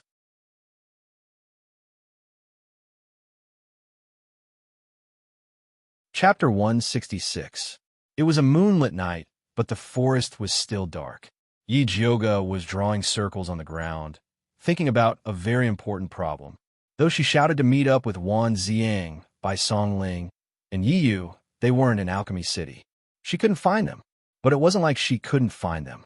Wan Xiang's letter said that there was red clay on the souls of the dead martial artists. She should be able to find them if she followed this clue. Unfortunately, it was a waste of time. Luo Tian stood to the side, silently guarding Yi Jioga like a statue. On the fifth sigh, she couldn't help but ask, "Eldest miss, I heard that you have a brother called Yi Yu who also has a poisonous earth dragon parasite cultivated by Master." "Yes." Yi Jioga nodded. "Why? Your parasites can communicate with each other?" If that was the case, it would save her a lot of effort. "I can give it a try," Luo Tian said cautiously. "Then hurry up and try." Yi Jioga stood up and urged Luo Tian. Luo Tian opened his palm, and the red poisonous earth dragon goo ran out of his sleeve and obediently lay on his palm. Luo Tian closed his eyes and mumbled something, but no sound came out. The red poison earth dragon parasite's two small eyes were rolling around, and its body was also moving around Luo Tian's palm. It looked like it was looking for Yi Yu's direction. "Little Junjun, when did you raise this parasite?" Yi Jioga felt that this poisonous earth dragon was not bad. It was stronger than Yi Yu's. If he could get a few for Wan Xiang and the others, he wouldn't have to worry about losing contact. Don't call me little Junjun. Junichin was expressionless, but his voice was filled with anger. Junichin is too hard to pronounce. Plus, even the first name makes us seem like strangers. Yi Jioga giggled, not afraid of Junichin's anger at all. To be honest, Junichin's expressionless and angry look was quite cute after a while. Then call me little mute. Junichin held back his anger. For the sake of the spirit beast pill, he endured it. But you're not mute. Yi Jioga continued to tease Junichin. Damn woman, how dare you tease me? Junichin was about to explode. Fortunately, Luo Tian finally opened his eyes and said in a deep voice, Big Miss Lil Red has found Yi Yu's location. He's not in a good condition, so we should hurry over. Little Red was the poisonous earth dragon goo in his possession. Let's go. Yi Jioga couldn't be bothered to tease Junichin anymore. Luo Tian immediately ordered Lil Red, go. The red poisonous earth dragon goo spread its cicada's thin wings and flew toward the east. Yi Jioga and the others quickly followed behind it. Dawnfall Peak, in a dilapidated temple that had not been repaired for a long time, the statue of the Earth Lord that was worshipped was already incomparably modeled. The corners of the roof were covered with cobwebs, and there was a thick layer of dust on the ground. Sunlight shone through the hole in the roof, illuminating a small part of the floor in the middle, but the surroundings were still very dark. Yi Yu held his breath and hid in the shadows on top of the roof beam. He still had 2 clear heart pills in his mouth. These were the last of his stock. Ever since he found out that Yi Jioga had been framed by the Crown Prince, he desperately searched for Lu Yunfei, wanting to capture her and bring her to justice to clear eldest Miss's name. With great difficulty, he finally reached the vicinity of this dilapidated temple, but he didn't expect to fall into Lu Yunfei's trap and be hit by a sneak attack from behind. At the last moment, Yi Yu snuck into the shadows and silently waited for an opportunity to escape. Little Yi Yu, be good and open the door. Quickly open it, big sister wants to come in. Lu Yunfei's sickeningly sweet voice resounded from outside the dilapidated temple. Then there was a loud bang. The wooden door of the dilapidated temple flew up and crashed to the ground, raising a large amount of dust. Lu Yunfei was still dressed in a pink dress, and the hem of the dress was embroidered with colorful butterflies, which danced along with her movements. She slowly walked into the dilapidated temple, her nimble and light footsteps resembling that of a nimble butterfly. That pair of eyes that flashed with a faint red light swept across the dilapidated temple, and she laughed to herself. Little Yi Yu, quickly come out. Big sister will make you very happy. Her words were filled with the feeling of spring, and the whole dilapidated temple was filled with an atmosphere that made people's hearts beat faster. Yi Yu stood in the shadows, and he only felt that Lu Yunfei's sickeningly sweet voice was like a white feather, tickling him from the bottom of his feet all the way to the tip of his heart, and it was unbearably itchy. Especially when Lu Yunfei's sneak attack, just now, he could not help but feel a burning sensation on his back. The boiling heat spread from his back to his abdomen, and it was unbearably hot.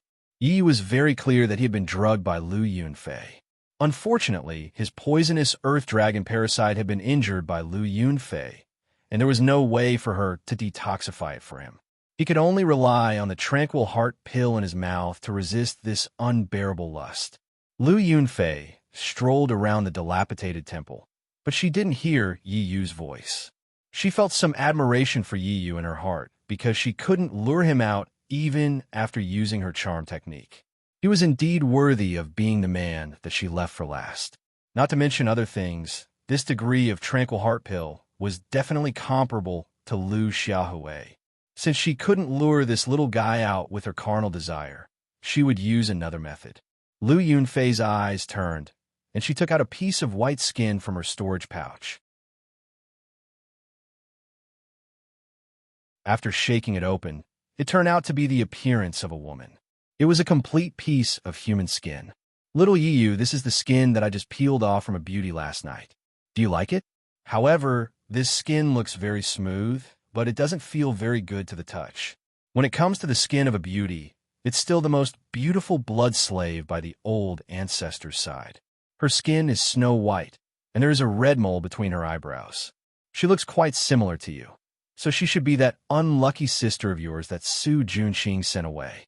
The old ancestor has already promised me that after I complete this mission, he will give me that blood slave. When the time comes, I will peel off her skin and give it to you, okay? The more Lu Yunfei spoke, the more excited she became. Her eyes had already turned scarlet red, and her skin had also become flushed. She panted tenderly as she said, "When I think about peeling off your sister's skin, I'm so excited, so happy, so happy. Little Yiyu, do you really want to watch your sister die?" From the moment Lu Yunfei mentioned his sister, Yiyu's nerves had already collapsed into a straight line. Hatred, worry, anger, fear, and other emotions were constantly rolling in his heart, ready to erupt at any time. The tranquil heart pill that was originally in his mouth was accidentally swallowed into his stomach. After the extreme coolness came the extreme fanaticism. Yiyu secretly felt that things were not good. Just as he was about to leave the dilapidated temple, he heard Lu Yunfei's devil-like voice coming from behind him. "I caught my little bunny."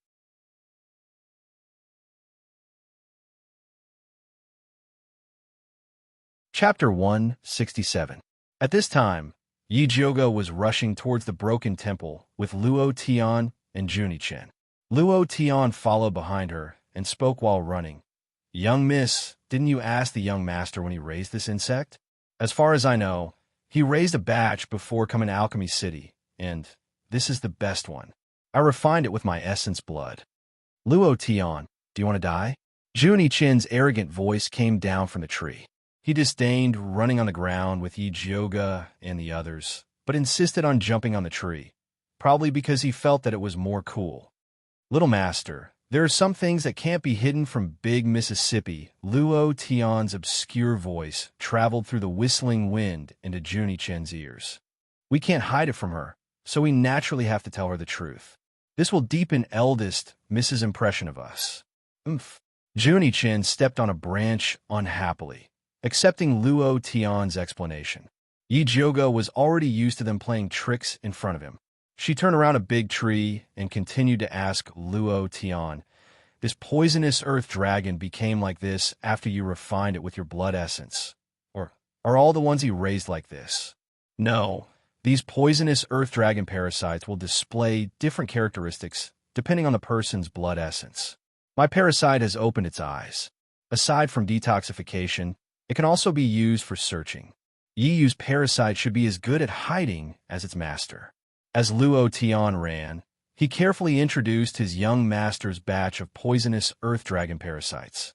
It had to be said that Juni Chen had already raised the poison earth dragons to a new level. This new batch of poison earth dragon goo would automatically choose a master that was more compatible with their attributes, and the evolved skills would also be more comprehensive.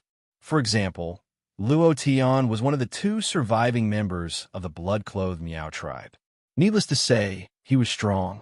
The poisonous earth dragon goo that he had refined, Xiao Hong, not only had eyes and long thorns it could attack and defend, it also had a very strong offensive ability.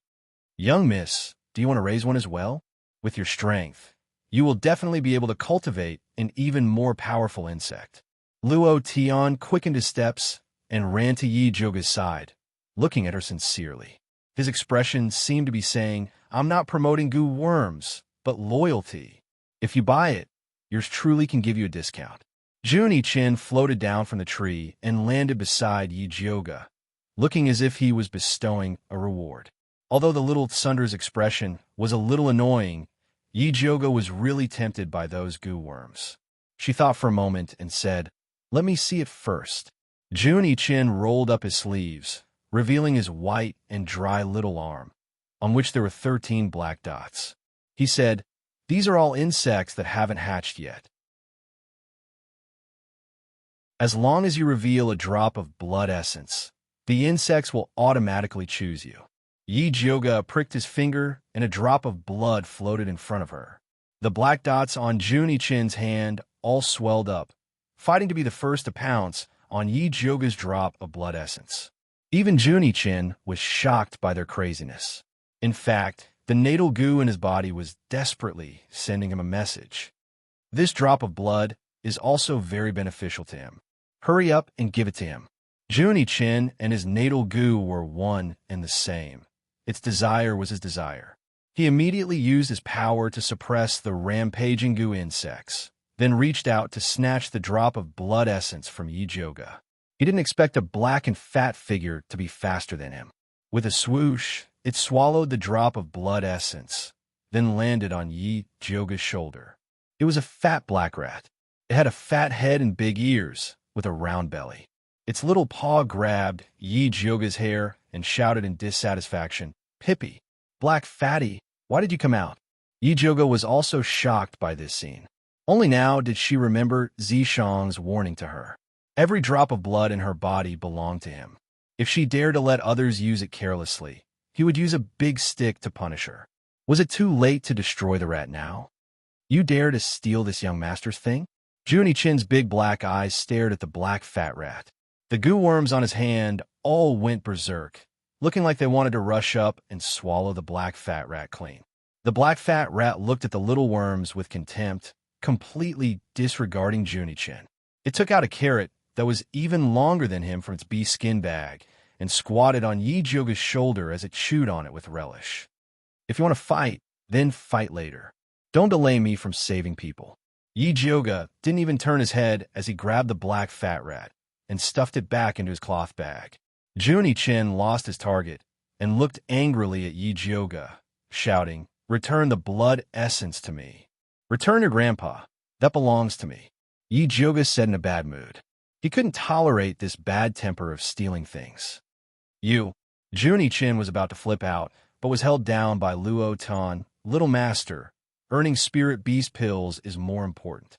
Junichin clenched his teeth, silently remembering this grudge.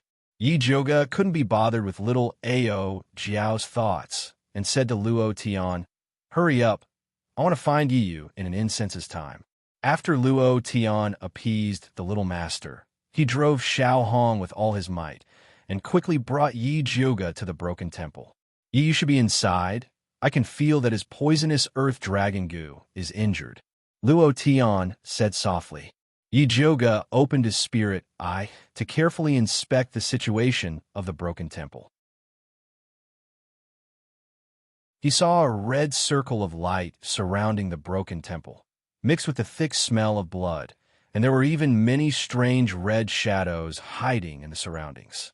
It was obvious that this broken temple was one of Lu Yunfei's traps. She wanted to use Yiyu to lure the others over. "Young miss, do we attack?"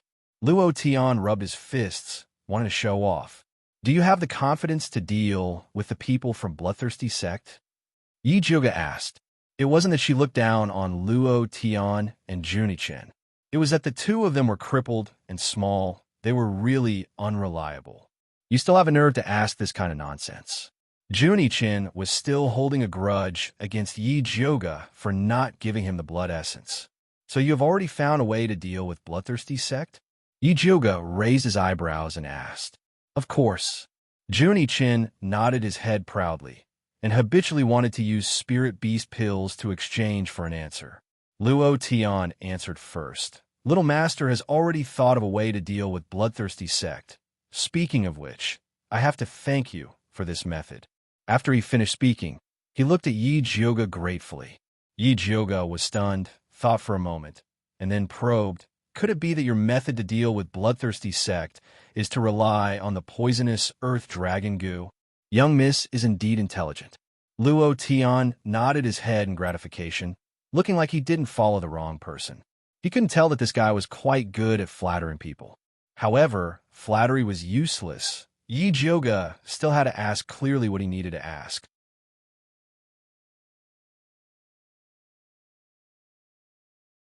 Chapter 168. How can you be so sure that the poison earth dragon goo can deal with the Bloodthirsty Sect's people? "I don't want guesses. I just want evidence," Yi-Joga said bluntly. "TSK. Of course, yours truly has verified it," Junichin replied proudly. That year, When forefather Bloodthirsty attacked the Bloodthirsty Meow tribe's territory, as a successor of the patriarch, forefather Bloodthirsty Meow tribe had to kill him. Although the old patriarch risked his life to save him, he was also poisoned by the poison that could restrain the goo. In the beginning, he was tortured by the poison every day. It was only when he accidentally discovered that devouring the poison earth dragon could alleviate the poison that he felt much better. However, there weren't many poisonous earthworms in the wild, and searching for them was a waste of time, so he turned his attention to the cultivation base of the pharmacy. He seized the opportunity and used goo to control an old man in a pharmacy. Finally, he successfully sneaked into the poisonous earth dragon's manor. Because the earth poisonous dragon only had a lifespan of 15 days, the people in the villa didn't care too much about the daily consumption. He finally settled down and quietly detoxified the poison. Later, Yi-Joga spent money and effort to ask him to help cultivate the advanced version of the poisonous earth dragon, and even used spirit beast pills to pay him, which allowed him to successfully cultivate batch after batch of insects. Very good, I'll take all of them. Yi-Joga waved his hand. If these goo worms could really neutralize the bloodthirsty sect's poison, then he wouldn't have to worry about them trying to kill him again. In any case, she didn't have much, but she had a lot of elixirs. I don't want the spirit beast pill. As long as you give me a drop of your blood essence, I'll give all of these goo insects to you. Juni-chin couldn't help but swallow his saliva when he thought of Yi-Joga's delicious blood essence. Hee, my blood essence is very precious. Even if you use your natal goo to exchange for it, you won't be able to buy it. Just exchange it for a spirit beast pill. Yi-Joga wished he could dig out the drop of blood essence in the belly of the fat black rat. How could he sell a second drop? If you don't give me the essence blood, yours truly will not sell it. Juni-chin threatened angrily. Up to you. Yi-Joga shrugged and spread his hands. She had 100 ways to deal with people from bloodthirsty sect. However, Juni-chin could only eat the spirit beast pills he refined himself. Let's see who can last longer. Young master. Luo Tian pressed down on Juni-chin's shoulder again. Now that they had a favor to ask, they would only suffer losses if they were too arrogant. How could Juni-chin not understand this logic? Even if he hated being suppressed by Yi-Joga, he could only helplessly accept his fate. All right, the old price, 1 bottle of spirit beast pills for 1. Sure, but I don't have that many spirit beast pills on hand right now. We'll make the deal after we return to Thunder Country, Yi-Joga said. He planned to give each of them a spare pair when they returned. And Juni-chin was very confident in Yi-Joga's character. All right, now let's talk about how to go in and save Yi-Yu. After Yi-Joga had settled Juni-chin, he began to discuss serious matters. Of course we're going to kill our way in. Juni-chin's eyes were filled with murderous intent as he looked at the dilapidated temple.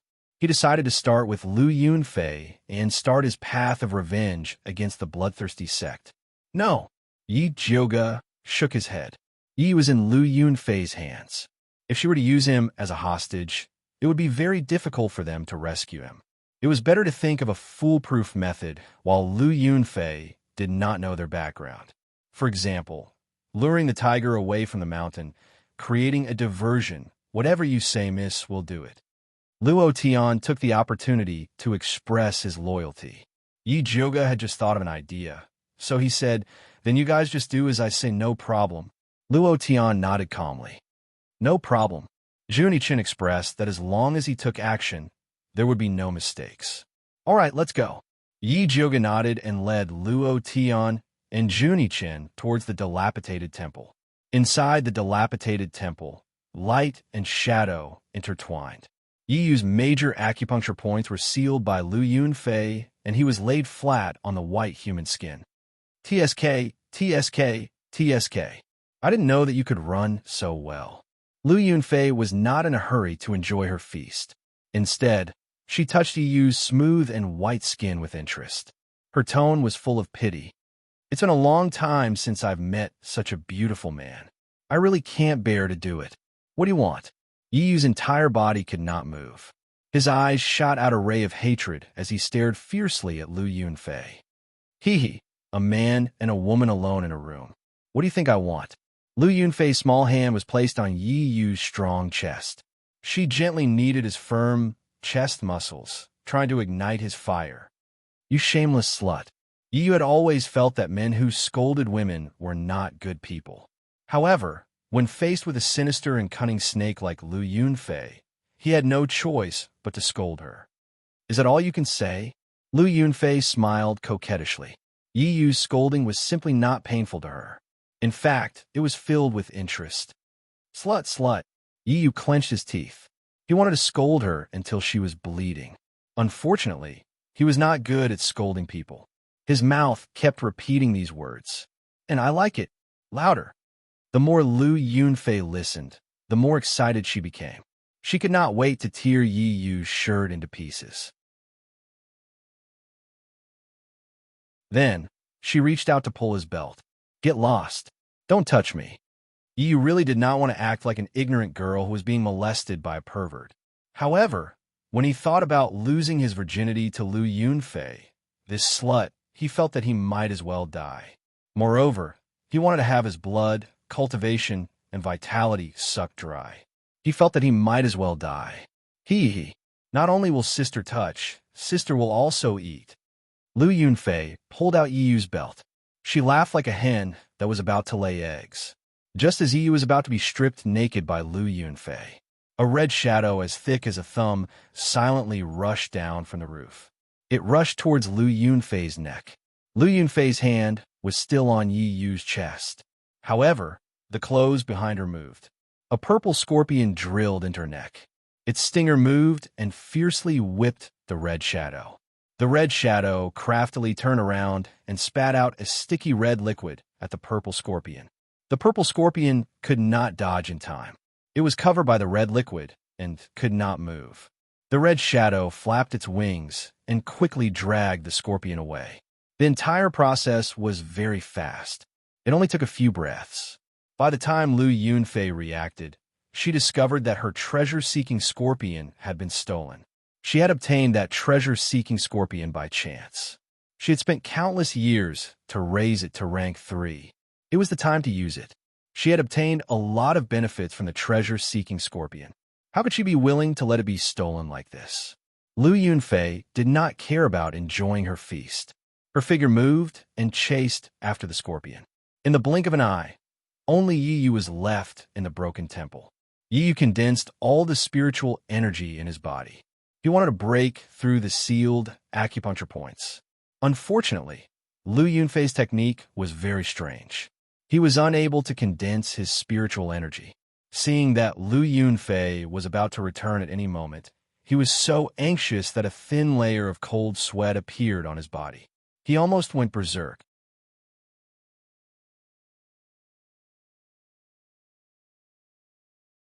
Chapter 169. Just as Yi Yu was about to open his acupuncture point, a few inaudible footsteps came from outside the dilapidated temple. He thought it was Lu Yunfei who came back and almost spat out a mouthful of blood. He didn't expect a familiar figure to walk in. Her green clothes fluttered in the wind. Her figure was graceful. Her face was delicate, and there was a faint fragrance on her body. It was Yi Jioga. Yi Yu, are you okay? Yi Jioga was shocked when she saw Yi Yu's clothes were messy, revealing half of his smooth chest, and even his belt was taken off. She didn't come late and cause Yi Yu to sleep with Lu Yunfei, right? I'm fine. Yi Yu's sorry state was seen by Yi Jioga, and he wanted to hide in a hole and never come out. Yi Jioga originally wanted to help Yi Yu open his acupuncture point. Seeing that he was not intimate, she was too embarrassed to make a move. She turned around and shouted, Luo Tian, come in for a moment. Luo Tian quickly came in and saw Yi Yu's miserable appearance. He thought that Yi Yu had been done with by Lu Yunfei. He was very sympathetic and reached out to help him open his acupuncture point. Yi Yu regained his mobility and quickly tidied up his clothes. However, his injuries were a little heavy and his movements were a little slow. It was Luo Tian who helped him. Trash! A proud and disdainful voice came from the roof. Little mute. Yi looked up, and for a moment, he wasn't sure if it was him who was scolding him. Oomph. You have this young master's poisonous earth dragon goo, and you can move stealthily, but you were still plotted against by that woman. You're really trash. Junichin continued to complain expressionlessly. Yi didn't defend himself in the face of Junichin's scolding and said in shame, I was careless. I didn't expect Lu Yunfei to have other helpers. Eat these pills first, then tell me what other helper she has.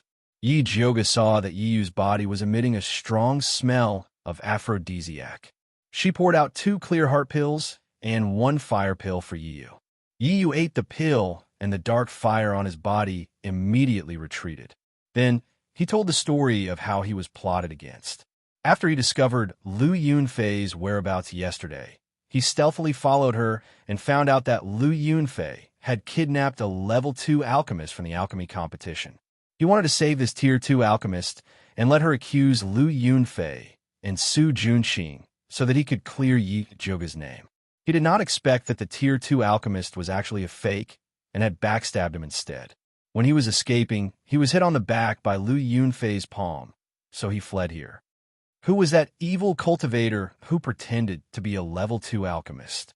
Yi Jioga asked with a frown.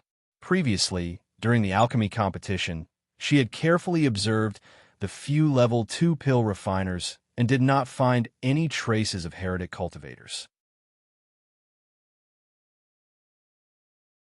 It's a middle-aged woman with high cheekbones, a mean face, and fine wrinkles at the corners of her mouth. Her name is Guangxi. Yi carefully described the woman's characteristics. I recognize that woman. Yi Jioga had an impression of her. After the alchemy competition, that woman had stayed in the alchemy tower and hadn't appeared since. I recognize it too, Luo Tian said. At that time, he was the one who tested the medicine on the stage, so he secretly noted down all the tier 2 pill refiners. That middle-aged woman was quite conspicuous, so it shouldn't be that easy to disguise. That evil cultivator is very powerful. The evil aura on her body was completely concealed, and there was no trace of her disguise at all. Yi repeatedly emphasized. Even you were fooled. It seems that evil cultivator is very good at disguising. If she wants to cause any damage, then it will be troublesome. Yi Jioga faintly felt uneasy. Yi had always been good at disguising, and the evil cultivator who could fool him was definitely not simple. Young miss, why don't we leave this place first? My Xiao Hong can't hold on much longer, Luo Tian said with a frown. That purple scorpion had a connection with Lu Yunfei, so he couldn't get rid of Xiao Hong no matter what. You take Yi and leave first. I will meet that Lu Yunfei, Yi Jioga said in a deep voice. She had been tracking down the bloodthirsty sect's evil cultivators for so long, but she had only interacted with Su Junqing. Other than the bewitching art, she didn't know what other tricks the bloodthirsty sect had. She could take this opportunity to meet Lu Yunfei and find out more about the bloodthirsty sect's background. Young miss, Lu Yunfei has many tricks up her sleeves, but her schemes are not strong. You must be careful, Yi said worriedly. I am here. What are you afraid of? Junichin said arrogantly. 4-1, we can give it a try. Luo Tian nodded. Although he and his young master had not fully recovered their powers, it was not a problem to test out that woman's methods. No need, Luo Tian, you take Yi and leave. Little Mute will wait for me in the dark. It would be best if we can take her down, but we can't retreat at any time. Yi Jioga only wanted to test Lu Yunfei's tricks. There was no need to leave so many people. Yes, Luo Tian was very confident in Yi Jioga and the young master. Without saying anything else, he carried Yi, who could not move freely, and turned to leave. Little Mute, summon Xiao Hong here, Yi Jioga ordered. Junichin's life, Gu could control all the Gu raised by the Blood Cloak Miao people, and Luo Tian's Xiao Hong was no exception. Junichin's expression was solemn. His mouth did not move, but his body made a strange trembling sound. Not long after, Xiao Hong flew in like lightning and landed in front of Junichin.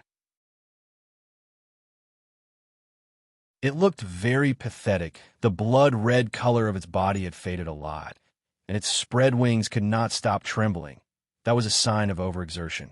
It was also dragging a palm-sized purple scorpion.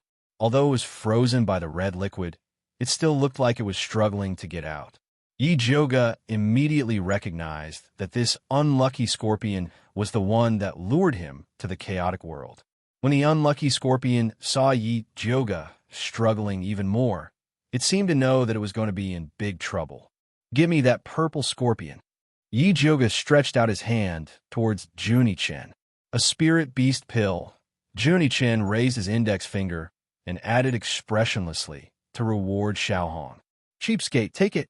Yi Joga was already speechless at Junichin's action of wanting to take the prize from him. After Junichin fed the spirit beast pill to Xiaohong, he took down the purple scorpion and threw it to Yi Joga. After Yi Joga wrapped the scorpion with his spiritual energy, he carefully examined it. This scorpion was palm-sized. Its purple carapace looked like it was forged from metal, and it shone with a faint cold light. But the strangest thing was that there was a red eye on its stinger, which was faintly discernible under the sunlight. So it's a treasure-seeking scorpion. Yi Joga had heard of this kind of strange beast.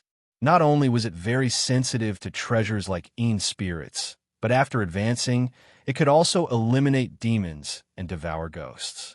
It was a very angry, demonic beast. No wonder Lu Yunfei would rather give up on Yi Yu and chase after him.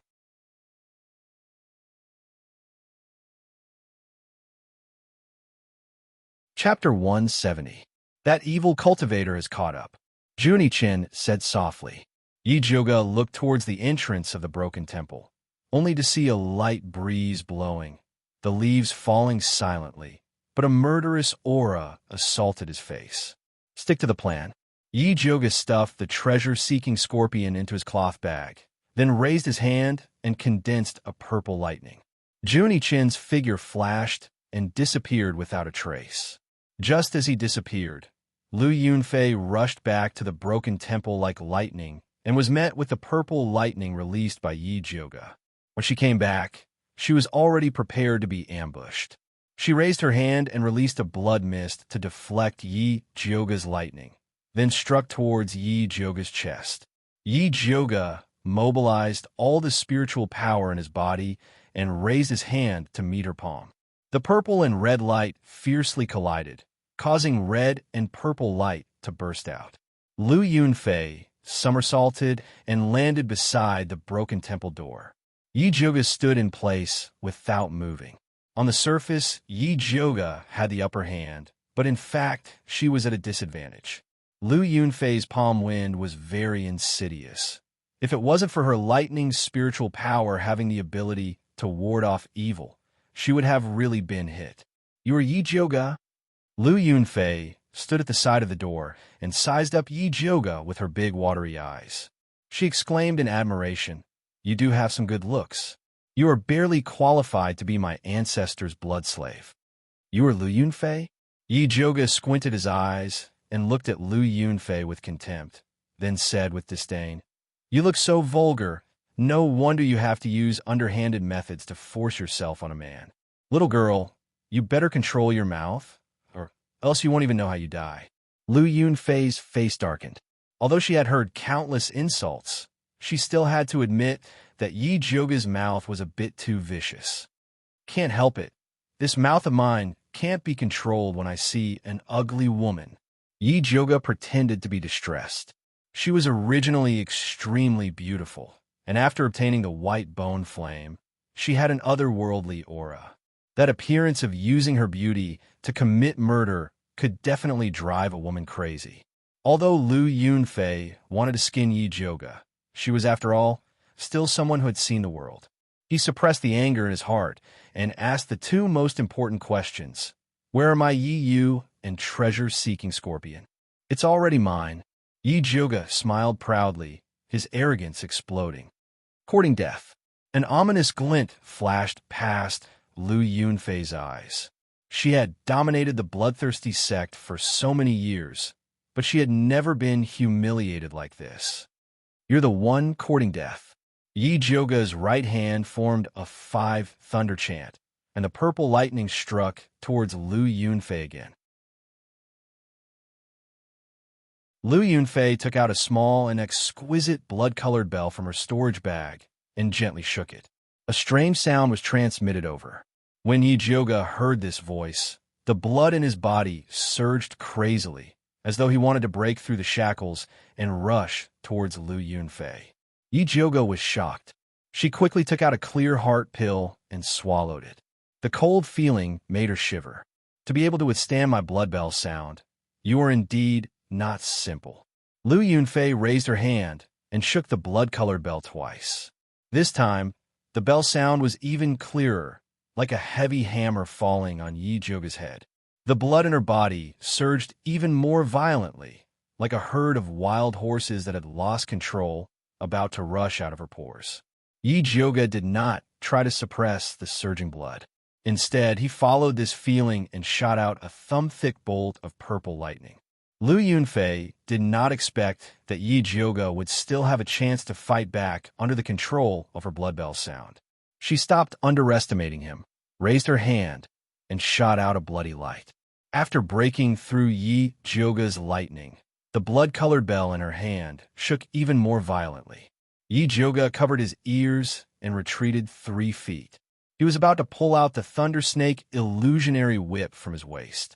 However, Lu Yunfei suddenly opened her mouth and spat out a ball of thick bloody light.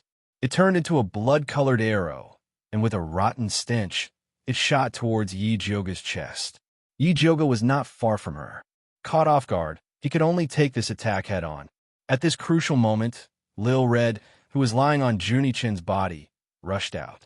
The red light on its body exploded, and it turned into a fist-sized shadow. It opened its mouth and swallowed the blood-colored arrow. Retreat! Yi Jioge took the opportunity to retreat, broke through the window, and left the ruined temple.